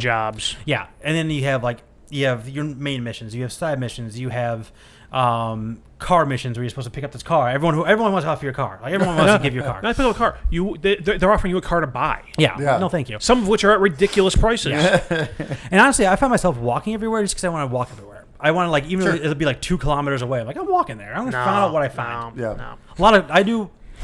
My first trip will be a walk. My trip back will be quick travel. My first trip will be a drive if I have to get there. I'm not I quick super keen on travel No, as close see. as I can get, and then I drive. Nope. See, that'll be. I'll be like you. I'll be walking there. This is why Yakuza takes me forever because yes, I have taxis I can take to places. Nope. I'll just walk there because I'm finding shit on the floor. I'm finding other. I'm like in a bum village, and I come across like Yeah. a bulletproof vest. I'm like, awesome, perfect. If you want clothes and weapons, just find a crowd of gang members to kill and just pick all their shit up when they're dead. All very true. And sometimes you get experience points and street cred, which is another Right. currency you get in that game. So you said you got to Act 2? Yes. So have you Wait. gone Yes. through the heist yet? Yes. So going through that, you're fighting off people, and there's like a massive gunfight going on, and I'm like crouch walking, picking up all the shit that dead people drop. Wait a minute. Time out. But My partner NPC there is shooting back at these other people, and I'm just like, wait, I need that, because I'm not coming back here once we start moving. I Nope. need this. Oh, there's an icon right there. I need that. well, I can hack that and get some credit. But there's a lot happening in this game. So it is. It's a first-person RPG, and it's more of an RPG than anything else. But Yeah. the gunplay does feel surprisingly good. Yes, and one thing I'll say with the gunplay is when maybe I don't know how they tuned it for consoles, but for PC, it's you're pretty crappy at gunplay initially. But as you play more and you it's rough. skill up, It's rough at first. you Yeah. get better and it gets easier. And That gun really jumps Yeah. when you're shooting to begin Oh with. my god! Which- That first mission, like when you're through that like apartment building. Oh my god, I was struggling. I actually was struggling. I mean, I wasn't. I took some hits. I wasn't gonna die, but Yeah. but I was like, damn, I'm fucking missing these guys. Like I'm usually pretty good at headshots Right. and first person Yeah. shooters. Like Jesus. well, that's the thing too, because everyone's all cybernetic out. A headshot is not an instant death.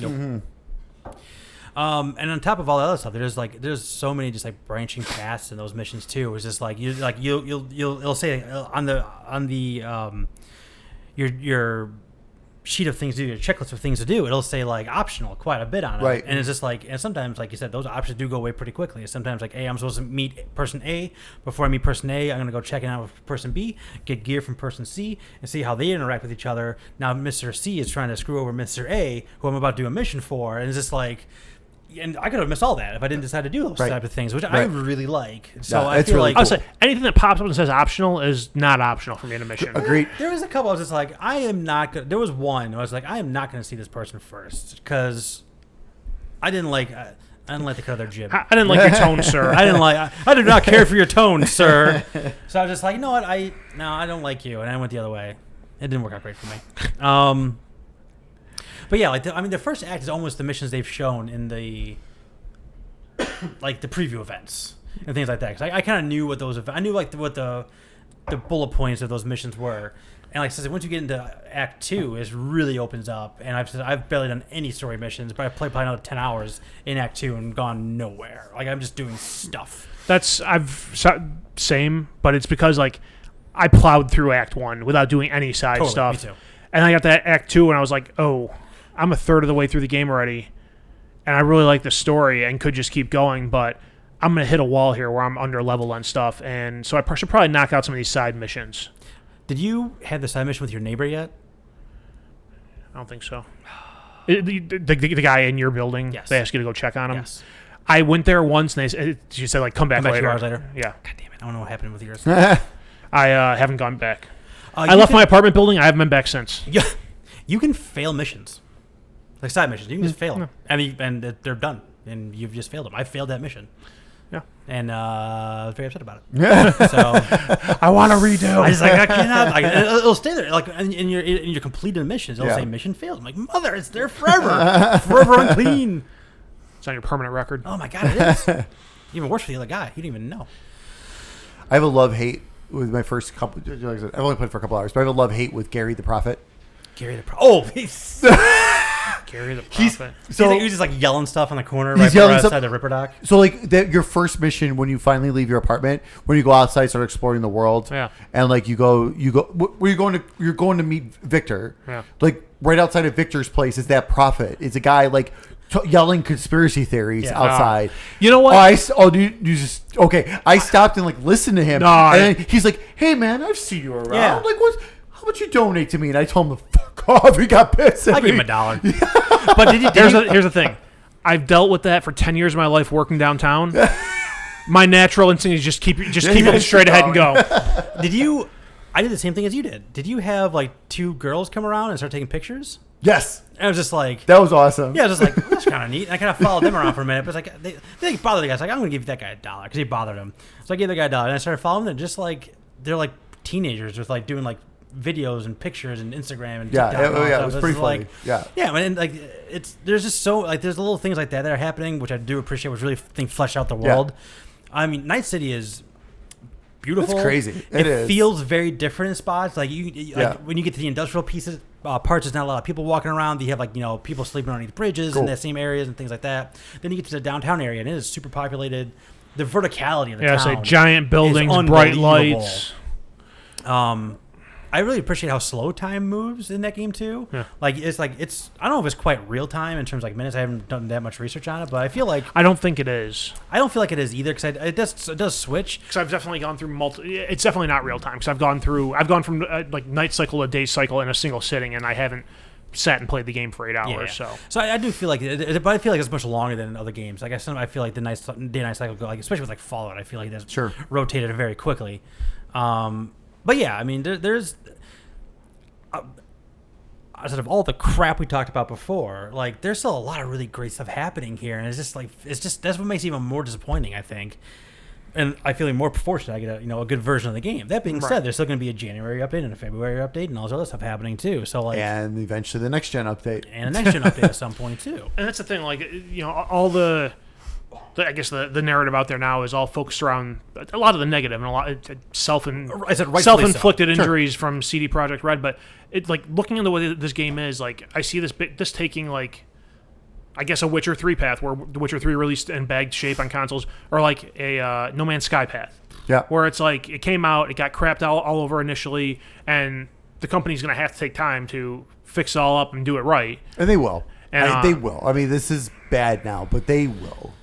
And then, like the thing is, like I'm curious, like how much can the story deviate, or is it really just you're in a linear story regardless of what choices you make? There's like slight deviations, but ultimately it's like you go here and you could go left or right, but then you're still gonna go to the same center point next.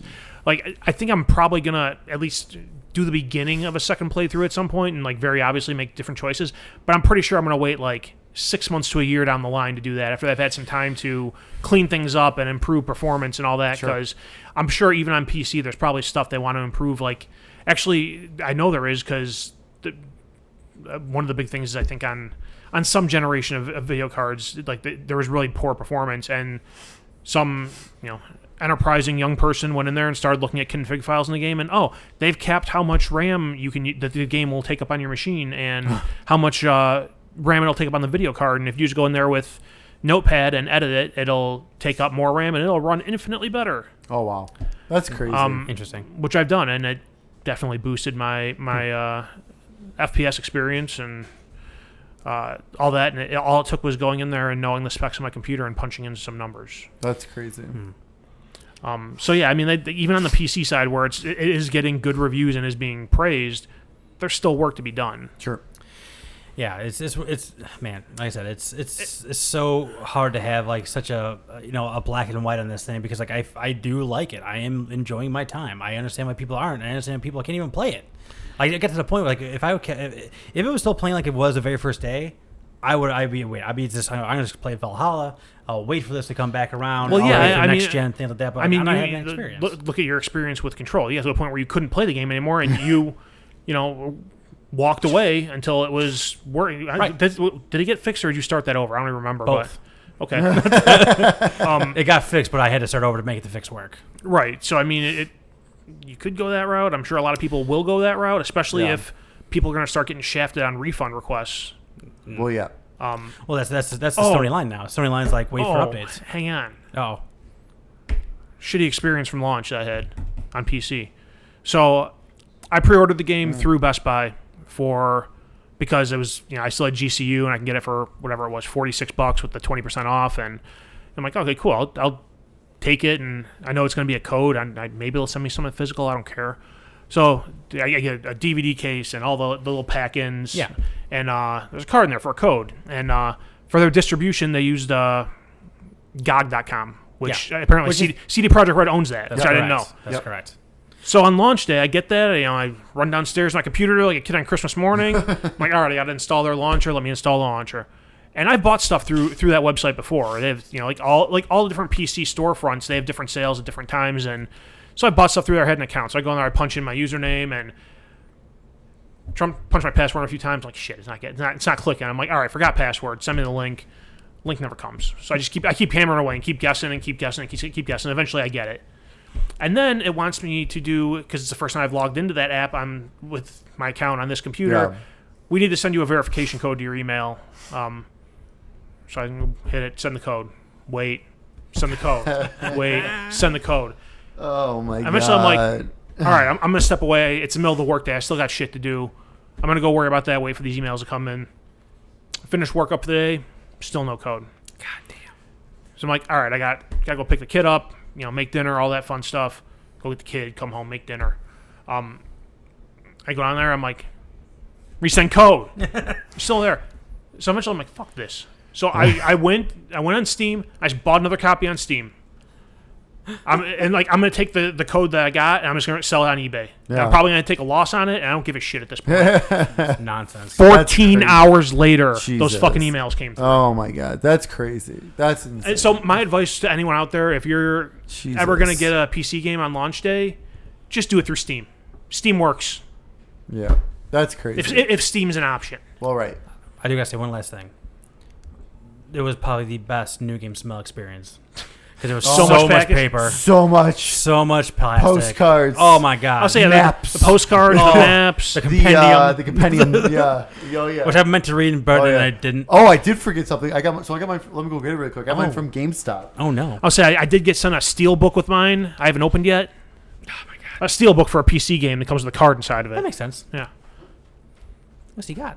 What you got? What you got? What you got? You got chew? What is this? Got? Dip? It totally looks. It's a like hockey puck. Yeah, it looks like samurai. chew. It does. Yeah. It's a hockey puck. It's not a hockey puck. It's mince. I bet it's mince. I was wrong. There's a Lego guy. Oh no. Oh, dog. It is a necklace. Oh, good. You seem like a necklace guy. Oh, very cool. With the samurai guy. Very cool. So this came from the GameStop. I was the first one there when he opened, so I didn't pick up my game. Good for you. So I was able to actually, how GameStop is. They get like 3 of these in. Yeah. The employees take the other 2. Yeah, they give out one because they have to. I used to work there. I know how this works. Very cool. That way, when the company asks, like, "Hey, did you give those out?" Be like, "Yeah, we gave out all you had." Totally gone. Completely gone. Shh. Don't ask about how many Soul Calibur 4 Xbox 360 faceplates I have of Yoda. Don't ask that. Here we go. Very cool. Right. So yeah. I saw the chain there. I thought it was gonna be the Johnny Silverhand dog tags. Oh yeah. That would be pretty cool. All right. Any other Hire me for marketing. Cyberpunk thoughts, impressions? My main thought on the game so far, which I guess I'm 20 some hours in, I'm loving the story. However, I think a lot of the side missions are filler. There's like no memorable characters in a lot of them. It's just kind of go here, do this task. There's too many of them that are come by my car.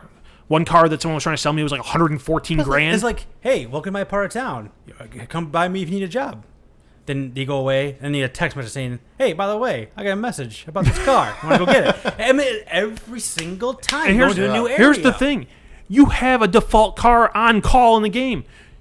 I hit the right D-pad, right. my car comes rolling up. Right. Why am I going to go drop 114 grand on a car? Yeah, that's stupid. No, I'm going to put that into cybernetics. Right, exactly. That's why Vic hasn't been paid back yet. I had like 30 grand at one point, and then I found a Ripper Doc selling some armor reinforced skin and titanium bones. And You got to pay that man. He's a good I man. don't gotta pay no. You pay that man. I gotta pay nobody. The other thing I'm curious about, which I'm pretty sure I know what it is. So once you get into the second act. So through the whole first act, you go to the pause screen, and it shows a big icon, like a card in the middle of the screen, and it shows like a percentage.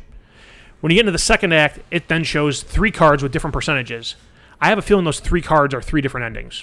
I can totally see that too, because one of them looks like. I think if you hover over them, it gives you this kind of a vague description of what it is. It looks like V. It looks like. Well, I don't know if I don't ruin it or not. Yeah, no. I'll leave it be. Never mind. Yeah, I was saying, don't go into too much detail, but yeah, it definitely seems like there's different endings. I'm wondering, like, and as I do missions, I see the percentages on ones go up, and I'm wondering, like, well, that was a required story mission. So why is the story pushing me that way? There wasn't a lot of variance and choice in how I could have done that mission. It was kind of like a mission like, hey, you need to go here and find this person. And there was only one yellow option in the text for me to choose. So part of that could have been because of who you're playing as too. You know, that's true. Corpo. Yeah, that could be part of it. Like that. So like I'm sure other side quests will affect those. Yeah. But you probably get a little boost in certain ones compared to other ones based upon. But it's one of those things. Like, I'm kind of concerned because like one of them I'm at 60%.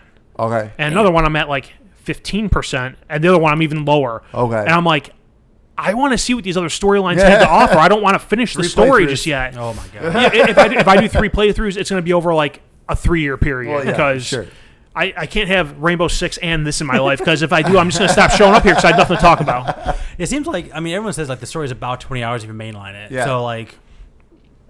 It's doable. And that's the thing. Like I've been doing a bunch of side missions deliberately to slow down my experience because I don't want to blow through this in 20 hours and be like, I felt cheated because it wasn't as deep as I felt like an open world RPG usually is.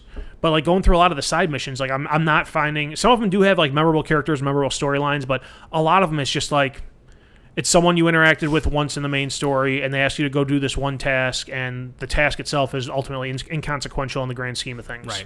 That's how I'm. Yeah. I'm not even concerned about that, but I can feel that's how that's going. I don't feel like if I finish this mission before I do this main mission, it's going to affect it. I don't feel like there's that much intermingling between the storylines. Right, and like until I'm proven otherwise, like I haven't like one mission in particular. It's like you have to go. There's somebody doing something, and one of the fixers wants you to go and get them to just stop what they're doing. Okay. Like they're getting calls from people, and they want the person to stop. And like, so I went and talked this person and got them to stop, and that was it. Yeah. And there's been no follow up on that ever since. And it was like I talked to them, and I talked them into like just going away and leaving it alone, or I'm sure another option could have been I could have went in there and shot them in the head, and they would have stopped. But I'm pretty sure whichever way I handled that would have made no difference. Interesting. Because it's not like by talking the person down, like they gave me something on their way out. Okay, I was going to say like that would have changed. I mean, I guess I could have killed them and taken their weapon, but I find guns everywhere. Anytime you go into a mission, because I don't have the hacking skills to stay stealthy and hack everything to sneak around, so I end up having to kill everyone, and I just go around picking up guns, and eventually I'm over encumbered, and I have to break down guns. And after the heist, I was covered in guns. Yeah, that's like I picked them all up. I think I went through and checked, and after the heist, I had like 30 something guns on me. And I was like, this is excessive. I'm like, I need to find one pistol I like, one assault rifle, like one of everything I like, and just get rid of the rest. Yep. That's what I did. That's sold the Second Amendment. All right. Let's take anything else on this, or we got to cover it for now. It's just, God, I wish I didn't have Yakuza right now. Like that's taking my time right now. Well, here's the thing. I mean, don't get me wrong. I'm super enjoying it and everything. You know what I mean? So, but I am super pumped to get back into Cyberpunk when I do. I say, here's the thing. Like, Cyberpunk, the experience is only going to get better over time. So at this point, your time is probably better spent invested in Yakuza. I'll keep spending my time here, and then hopefully the next gen update's not too far away. I had like right before I finished that first act and I take that back. Right after I finished first act, I was like, maybe I should just stop here. and like there's a good kind of like rounded edge. I can stop right here. I can go play a bunch of different things. Wait for the update to go through. I was like, all right, man. I kept thinking about it. I was like, all right, let me just go in. And then like 4 hours later, I was just like, Yeah. I'm not seeing any real issues here. So like this, like if I was experiencing any kind of pushback from the game in terms of just like it's broken-ish, I would have been like, forget it. I'll come back in February. I'll try again later. But like I'm not. So I'm gonna keep playing it. Right. All right. Do we want to go over the Game Awards stuff? Did they announce anything of? I mean, we use a few things. Maybe I can run through it. Really, right. I mean, I can run through it really quick. I mean, I wrote down a lot. I wrote down everything. God damn, you did. Yeah, look at this is everything. So we just run through it super quick here. So the Game Awards happened same day as Cyberpunk came out. Yep, that's true. Pre-show kicked off with Digital Devolver doing their thing that they always do because they're awesome. Yeah, they're awesome. They announced Loop Hero coming in 2021. Looked like a roguelike crazy game. Cool. Sea of Solitude, the director's cut, is coming to the Nintendo Switch on March 4th. Is that like the Snyder cut? Well, we'll find out. Also 4 hours. It'll be 4 times as 4 long. hours, And that's right. And probably shitty. Let's see here. Mist VR is coming to Oculus. I was like, Yes. no, please PSVR, please. It sounds like just Oculus for now. And it makes sense. Um, I can buy Mist on a 12th platform. yeah, right. But Mist in VR, I mean, Oh my God, that's oh my awesome. God. That's awesome. Mist is right? your Skyrim. It kind of is. I bought it. Where did I buy it recently? Oh, I bought it on Switch. I've never touched it on Switch. I heard the Switch was pretty good, actually. How can it be bad? It can't, Well, right, It's it's 25 years old. Right, for sure. Oh, that's so good. We got new gameplay trailer for Nier Replicant version 1.224744874139 ... They need a new versioning system. That is the name of the game. Apparently, it's not a sequel. Apparently, it's a game that's been It is out. a prequel to but- Automata. But also, it was a game. It's a re-release of a game that while came ago. out a while ago. Yes. Oh, Yes. Like- news to me. Like a lot of software vendors, they need a new versioning Yes. naming system. Naming standards are out the window. No one cares about. That's Square Enix. How are we yeah, surprised? no one cares about naming standards. April 23rd, PS4 and Xbox One and There you PC. Century Age of Ashes is coming February 2021. PC. It looked like Panzer Dragoon. Oh, like that was it okay. looked awesome. It looked really good. But PC only. And that was the end of the pre-show. So we jumped into the real show. The very first big thing is the Ultimate Smash Brothers new next character is Sephiroth. Crazy. Coming in December. It looked awesome. He almost killed Mario. I was like, was pretty- not him too. That trailer was awesome. Yeah, it was good stuff. Do it for Luigi. And the next trailer we got is we finally have discovered what the initiative is working on. It is Perfect Dark. Okay. I had a feeling it was Perfect Dark. I'm going to talk about this briefly. I know we're going to try to blast through That's okay. this. No. Excited for Perfect Dark. Yes. I like Perfect Dark. I wish they were working on something new. Because it's supposed to be their quadruple A studio. This is their Right, huge, Like this new ridiculous- thing, like, Yeah. oh, it's super secretive what they're working on. Yeah. It's Perfect Dark, which is not like It's not a bad thing, but- it's probably going to be good. I don't even know what that game is. It could be. God knows what it's. That's one of those things where like I read about it and like, you know, the echo chamber I've built on Twitter, everyone's like, oh my God, Perfect Dark. And I was like, really? I was like, is Perfect Dark really that much of a needle mover that you put this studio that you brought in all this high level talent and you built from the ground up and this is what you put them on? Go real quick. Go to the Metacritic of Perfect Dark, the Nintendo 64 version, not the 360 version, and just tell me what the score is. But I just like I wanted them to do something new, and this might be something new. I don't know if it is or not. But it's just I feel like it will be. With it being using the IP. Yes. But I think it will be something new. I think so too. I think when you talk, was just called Perfect Dark. So the bar was really low back then. Was 90 97. 97. Yeah. So I remember the game. The game was great. I remember a lot of hype around the game in the N64 time. Like, GoldenEye was out, and it was like, "Oh, this game is." Didn't they release like one of the booster packs to work with think it came Perfect Dark? It came. you need that. The expansion pack was. It was required, I think. Well, God, I remember. I don't think it was required, but it didn't really work without it. I think that's what it was. It was like That's kinda about like, right. Cyberpunk. So like You got an original 64? No good. Yeah, I'm still. I mean, I'm excited for it because Perfect Dark is good and all, but like we haven't seen anything from 360. So this literally could be something completely different, completely new, and I kind of hope it is. Yeah, I think it will be. I really think it will be. I don't know. The initiative was announced almost 3 years ago at this point too. Yeah. I was maybe thinking we see just a little bit more from what they're working on too. But again, in this world where we have Cyberpunk coming out when it's not ready yet, like everyone hold your dates. Take your time. Everyone hold your dates until Agreed. 3 weeks before it comes out, and put your date give your date to the world. Agreed. I mean, the only thing that sucks is like Phil Spencer sent out that. Remember when he tweeted out that one picture of him playing the initiative game? It's like, dude, okay, if you were playing it, that means there's some gameplay somewhere. Like, goddamn, like, yeah. You could give me just like you ever seen those trailers before where they give you like that 5-second tease of real gameplay, and it's like something. You could just give me that. Like, I don't know. Cool. We'll see what's there. Next is very exciting. Back for Blood. Yes. This is the spiritual successor to Left 4 Dead. Sign me up. From Turtle Rock, the guys who made co-creators of Left 4 Dead. Yes. Sign me up. The cinematic trailer was cool as shit. It was followed up by a gameplay trailer. The gameplay was awesome. I'll say that there's been murmurs and whispers about this game for about 4 years now. Sign me up. This is awesome. When that moment when the giant one came out of the screen, and then they ran into the tunnel, and like, they got away, and then he turned around and was like, he's getting through the tunnel. Like, that's so cool. I love it. I have not played a multiplayer game in a while. I would be buying that. We are all playing. I would shell out money for a new Left 4 Dead. I will shell out money for this. Amen. Yeah, we are all playing. If Valve's not going to give it to us, give me the people who will give it. That was kind of the story of these announcements. Like, it's like, well, if they're not going to make it, I'm going to make it. We're gonna get to continuing on. Hang on, let me do this one really quick, and then we'll get to exactly one of those. Forza Horizon 4. They added a Cyberpunk car. Free DLC. Is it really? Is it like a Straight from the Xbox game. One launch edition or a PC version? I don't know. Is it going to be like a boxy Lego car, or is it going to be like? No, it looks good. Oh, It It's looks going good. to be the Cybertruck from Tesla. From Tesla. Yeah. So Actually, I'm surprised that's not in Cyberpunk. yeah, right. Yeah. So going back to what we were just saying, and after that, we got a trailer for the Callisto Protocol coming in 2022.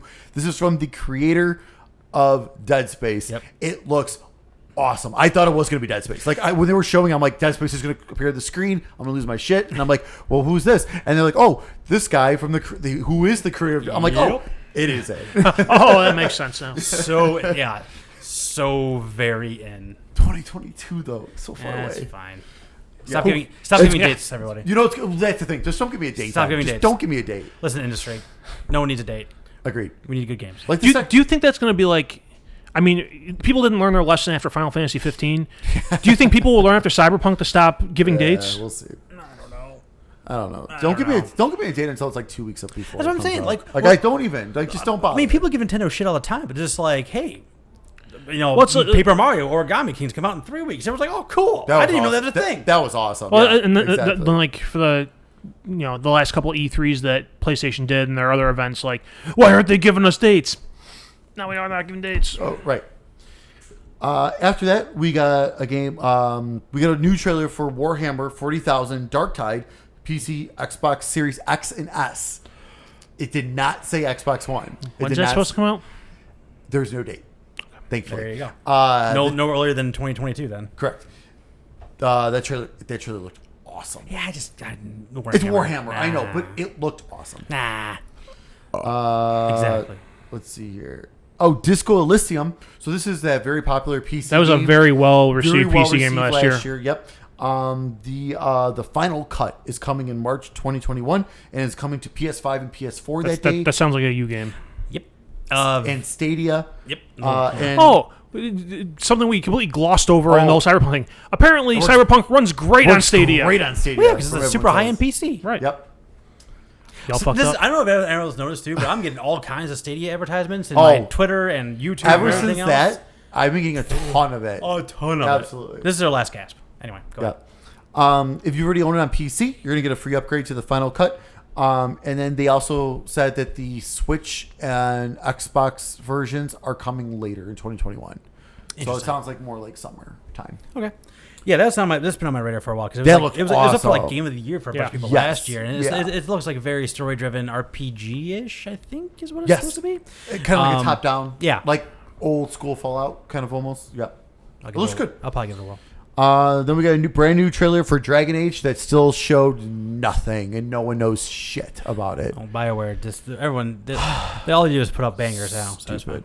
What'd you say? I'll just put out bangers now, so it's totally fine. Jesus Christ.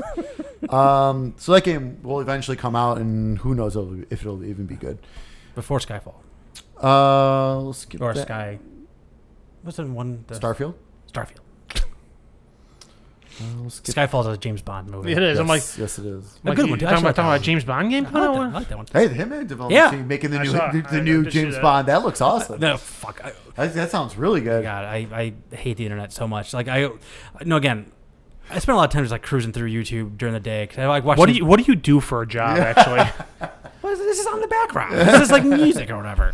So works in the background. You're doing Yeah, a exactly. YouTube thing. Got it. Exactly. No, but no, like YouTube's not like videos. Like I'm literally watching just like podcasts. It's like I'm Right, like you- listening oh, to yeah. podcasts. Oh, yeah. Anyway, You mean the whole reason we put ours up on YouTube? exactly. So like, and this is like, oh, this could be like I said, like, IO Interactive could possibly make the best James Bond game ever. Like you don't even know. I mean, just like how.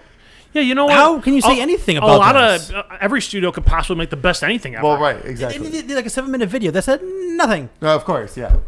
Stupid.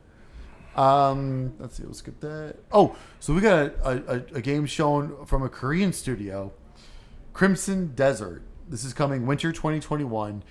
Holy shit, this was gorgeous. Yeah. Like it looked incredible. It looked absolutely incredible. They showed a ton of this game too. It was Like a lot the of trailer gameplay. went on for like 5 minutes. It really did. Everyone's comparing it to like it felt like Assassin's Creed. Assassin's Creed meets an MMO, but it's a single player game. Mm-hmm. So it's going to give you that MMO vibes, but it's a single player game. This looks cool. This is on my radar. Yeah. I want to know more. But it's from a Korean studio, so you just never know. Because Black Desert was also like that, and that ended up being meh. Swedish Chef showed up and to announce or to show a trailer that he's been added to Overcooked All You Can Eat. Cool. As free DLC. That's pretty awesome. When they did that, I was like, oh, that just makes sense. Yeah, And that's so okay. cool. That's a good crossover. After that, we were getting a brand new trailer with Vin Diesel. Looking way better than he does in the Fast and Furious game, by the way. Oh my god. We're gonna talk about issues. How is this guy still relevant? Dude, it's been that guy's probably been in a dozen video games by now. I Yeah. know, but God. For real. But okay, honestly though, as I'm watching this trailer, I'm in. This looks awesome. This looks crazy. This is cool. I'm in. Then they showed a Flash Arc 2. Yeah. I'm out. Yeah. I'm done. Nope. I lost interest instantly. And they're also getting an animated series in 2022. Cool. Weird. After that, we got an update on Fall Guys Season 3. Hey, It's basically like a Winter Wonderland. Yeah. And it's available now. cool. I haven't played Fall Guys since end of season 1. Yeah, I don't think I've played since I won that one game. The first one. Yeah, first day. That's all you need. I beat the game. I beat it. I won. I liked the hell out of that game for about 3 weeks. I think I burned myself out during the betas. We got a new trailer for Flight Simulator because it is Were coming you playing to... that? Did I see you play that? What? Flight Simulator? I downloaded it, I installed it, and then I realized there were sound issues going on with my Ah. computer TV setup, and I stopped it and was trying to fix the sound before Cyberpunk came out. I got you. Got it. So it's coming for Series X. It did not say anything else. Like, how? Okay, yeah. Summer of 2021.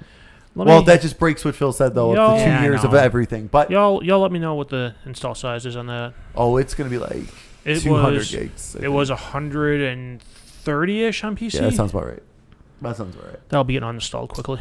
Then after that, we got a brand new trailer for Returnal. This is the new Housemarque game coming.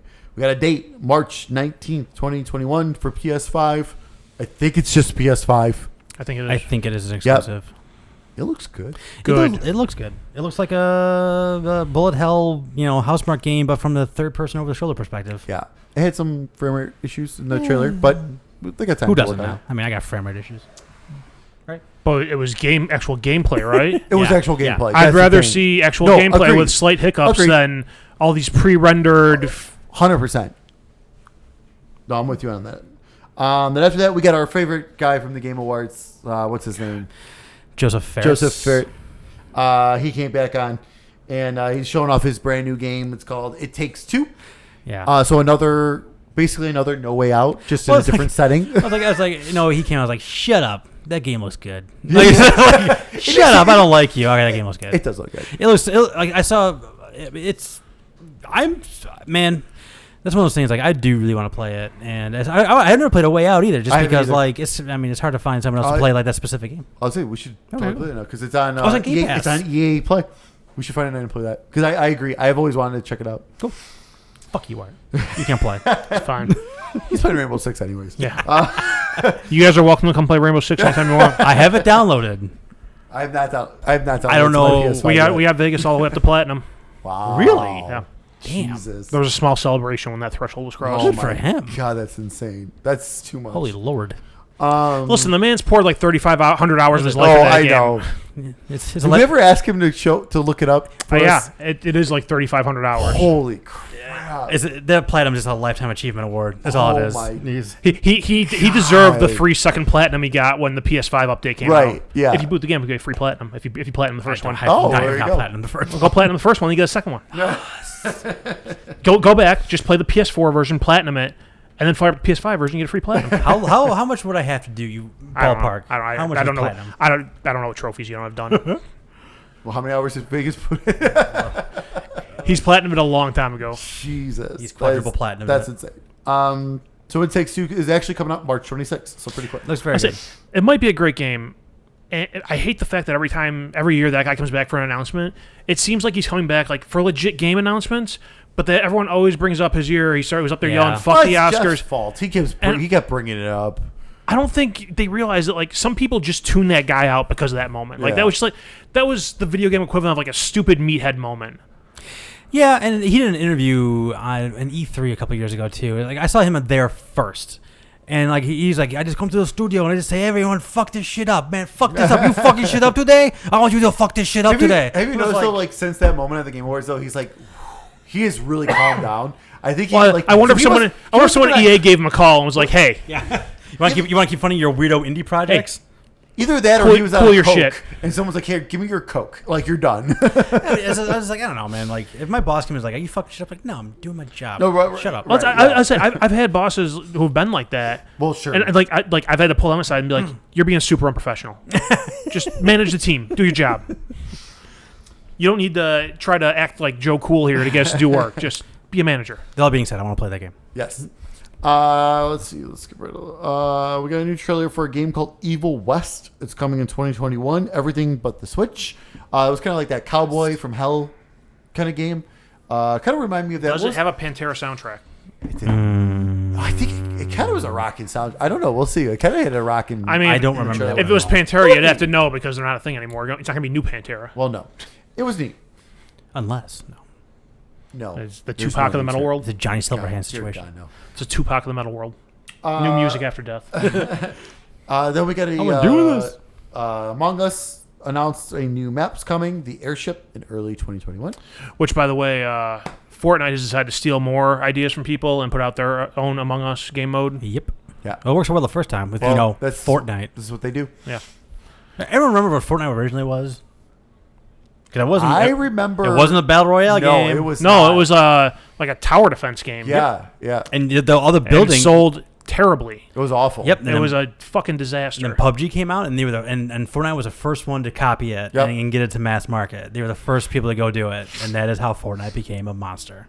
Speaking of Fortnite, Master Chief is now available Oh, yeah. in Fortnite. You can have Kratos versus Master Chief. It's very right. weird times. And they had the. It was kind of neat though. They had the return of Red versus Blue in the trailer, which was really cool. That was fun. Kind of took me back. And then but they replicated. I'm gonna butcher this. Someone please help me. Blood. Gulch. Thank you. Oh, Halo. Yes, Halo. Is they recreated the map in Fortnite for capture the flag mode.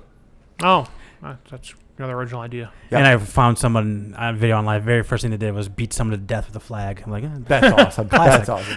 classic. That sounds about right. That takes me back.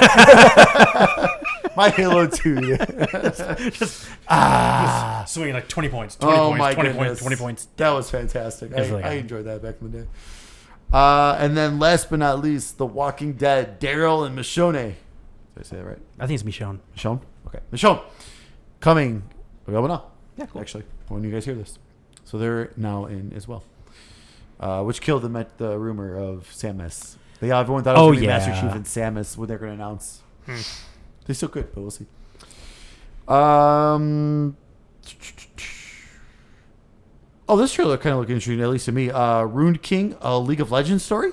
It kind of looked like a turn-based like RPG. Mm-hmm. So that was kind of neat. Coming in 2021, coming to everything. You're interested in a League of Legends associated project? Huh? Well, that was. I think I had an idea for a stream. Lest you forget. From episode 3, I think. I did not realize it was a League of Legends game when I was watching the trailer. It's in the words, man. I made a mistake. It was a turn-based RPG, what they were showing, and it just happened to be that. God damn it. God, that was so many episodes ago. You and your fucking Battleborn. No idea what the hell. I had no idea that was a MOBA. I thought that was a hero shooter. I thought it was more like an Overwatch than MOBA. Because Overwatch is that. I mean, Overwatch is fine. Overwatch is a first-person shooter. Exactly. It's just a team-based game, basically. Death, whatever. But it's it's not technically a MOBA. 2 years ago, they had Battleborn at $5 below. You could buy Battleborn on PlayStation 4 at $5 below. That might be my crowning achievement this whole podcast. That was very good. Not winning multiple E3 contests or I thought that sneaking a MOBA and that's okay. Mine was giving Mike Black Tiger. So, well, I got like the two biggest ones. The two like I don't know. Biggest ones I got. Well, I got it was Black Tiger and it was Head of a Boyfriend. That's right. And that was That's like right. that was like I just man like the game came out. I was like I can't wait for it to be my turn to give someone a game. And then Art gave me Head of a Boyfriend. I was like you didn't get a chance. I think it wasn't bad though. It was fine. Well, I got that and I got Frisky Business. You also gave me Frisky Business. Oh, that's right. Which I don't remember at all. But I do remember popping a trophy and I'd be like, fuck, it's there forever. That's all right. I platinum Mr. Masagi. Oh, that's right. Yes. Oh, God. Oh, I played through it in one like hour and 20-minute stream and I was like, I'm missing 2 trophies. Might as well. Gots to. Something that might need to come back in 2021 for a little bit. I got a few ideas for 2021. Y'all. So then we got a new trailer for the new GTA Online. The Cayo Perico Heist coming December 15th for PS4, and do not forget GTA Online is coming for PS5 in 2021. Right. Apparently, people aren't liking that expansion. I don't know. And last but not least, we got a teaser trailer. We'll see how people feel about this. That Mass Effect will continue. That's it. Mass Effect will continue. Cool. And someone's back. That alien girl is the back. blue lady's back. Whoever she is. That one person. Supposedly you can romance her. She was gone or whatever. People thought she was gone for I don't know. I don't fucking play that shit. I played Mass Effect 1 and I got to a planet where I got into a gunfight and I couldn't win the gunfight. I couldn't get back in my rover because driving that thing was you couldn't do anything about that. So I was trapped there and I quit.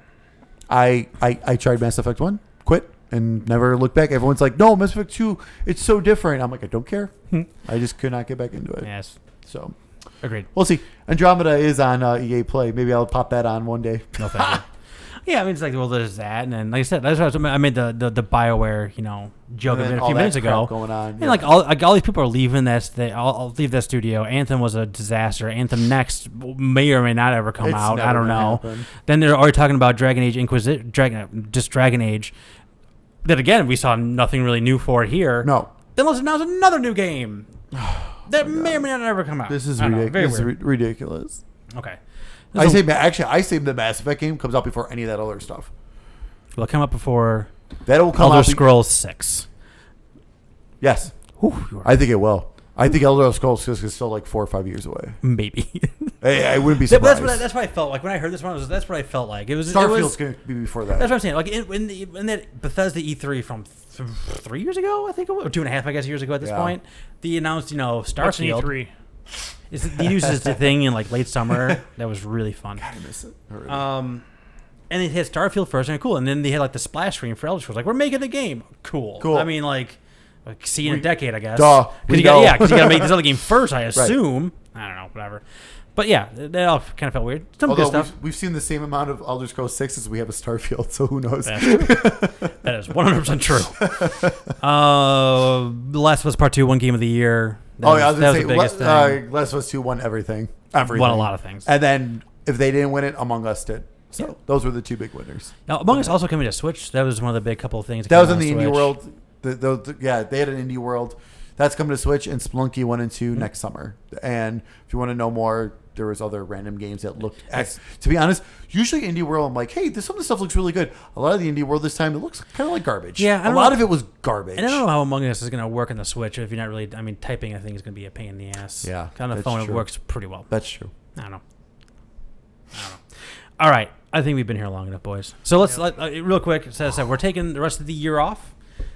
What games do you want to play between now and the first week of January to talk about our game of the year? I have to put some decent time at least into Last of Us 2. Yeah, I'm sure I'll be playing more Cyberpunk. I was gonna say I gotta put more time into Cyberpunk. I mean, it's gonna still take me a long time to beat Yakuza, but like I have a good. I mean, I know what Yakuza is. Like I know what it is, so I have a good feel for it. Where to kind of what I think of it.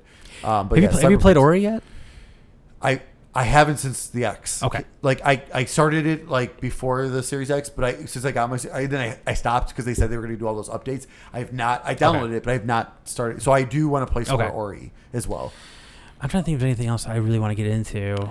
I want to play more Valhalla, but this is like a person. I need to play more Valhalla. I have a pretty strong opinion on that game already. Depending on what I can do in Last of Us to at least get a solid feel for an opinion on it, even if I don't get all the way through, I've given thought about signing up for a month of Ubisoft's Game Pass service. Yeah. And, then I could try out Assassin's Creed and Immortals Phoenix Rising, just to see how those are, because I've heard nothing but good things about both of them. Yeah, I started piling up the game. I don't know. I'm always, like, in my mind, I'm always like, oh, I have so much time. I have these 2 weeks off. And reality, these 2 weeks are going to go by in a fucking blink of an eye. Oh, of course. They're going to be spent with days of me sleeping till 10 o'clock in the morning and then my not God. getting shit done. What is that like? I don't know. I'm about to find out. The number one thing I didn't talk about this when my Black Friday deals, but I did buy a year and a half of Game Pass from multiple different vendors. They had it for like $22. So I bought like 3 from Best Buy. I bought 2 from whoever the other one was. So I'm good through November of 2022. Oh, hey, someone finally has a later expiration date than me. I was say I got mine's through December of 21 because I was like, well, this is gonna happen again next Black Friday, so let me at least get through next Black Friday, and then I'll buy more next Black Friday. So, and one of the Game Pass games that just came out was Call of the Sea, which I really want. I really want to play that one too. Yeah, I downloaded it. So I think that's on my list of games I want to get through.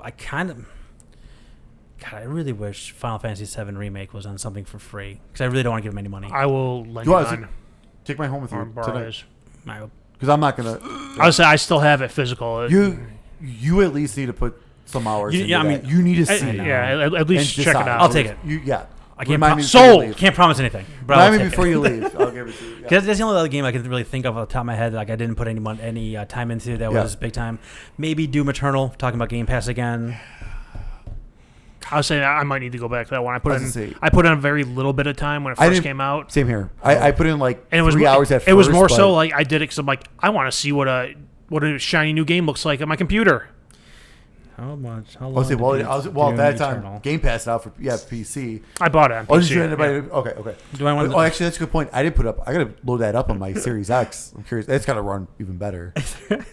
So I looked, how long to beat Doom Eternal. There's also a game called Eternal Doom. It takes actually longer to beat Eternal Doom than it takes to beat Doom Eternal. It has 13 and a half hours on Doom Eternal. So I think I feel gotta put some more hours in that. I really want to play Doom Eternal. I do want to play Final Fantasy VII Remake because I'll give it a whirl. Especially for free. How can you beat that? I'm trying to think if there's anything that I have I can offer to you guys. I was gonna say, and I need I'm to not hear. playing. You're gonna have to give me hear how it runs on PS5 too. See if it gets some boost. Oh, Final Fantasy. They released a patch. They released a patch that improves performance on PS5. That was only like the 3rd patch they've released for that game since launch. Yeah, that's bonkers. Which somewhere that needs to be applauded because every game these days comes out with a huge day one patch. That didn't. I don't even think that had a day one patch. No. It did not. Good. Okay. Yeah. That's like the way they've been handling. Like they handled that is very impressive because the next patch will be when the Series X version comes out. Yeah. In March or April, because they have a year exclusivity, right? I think it is right, and that came out in March, right? It was April. I'm sorry, they did. It was March. They delayed it to April. Correct. It was when COVID started. Correct. That's right. Yeah, no, it was around when we were prepping our house to sell. So yeah, okay. April. So that means shortly after April 10th. That's right, April 10th. So probably April 11th, it'll be out on Series X, and they'll probably have a new patch to kind of give it another boost would be my guess. Interesting. So All right. I can't really think of anything else. those are like You guys, so I think you guys should definitely play Ori, especially now with the new updates. Yeah. Is Ori available on PC? yes. Yes. Okay. Yes, it is. Yeah. Fairly sure. I'm pretty sure it is. I'm pretty sure. I don't know. Second class citizens over here. No, that's Hold on good. a That's second. good. That's a good guess. You can play it on Switch. I mean, you can play it on Switch. I don't have a Switch. But yeah, like Speaking of second class, I'm almost there. What the fuck is Nintendo doing?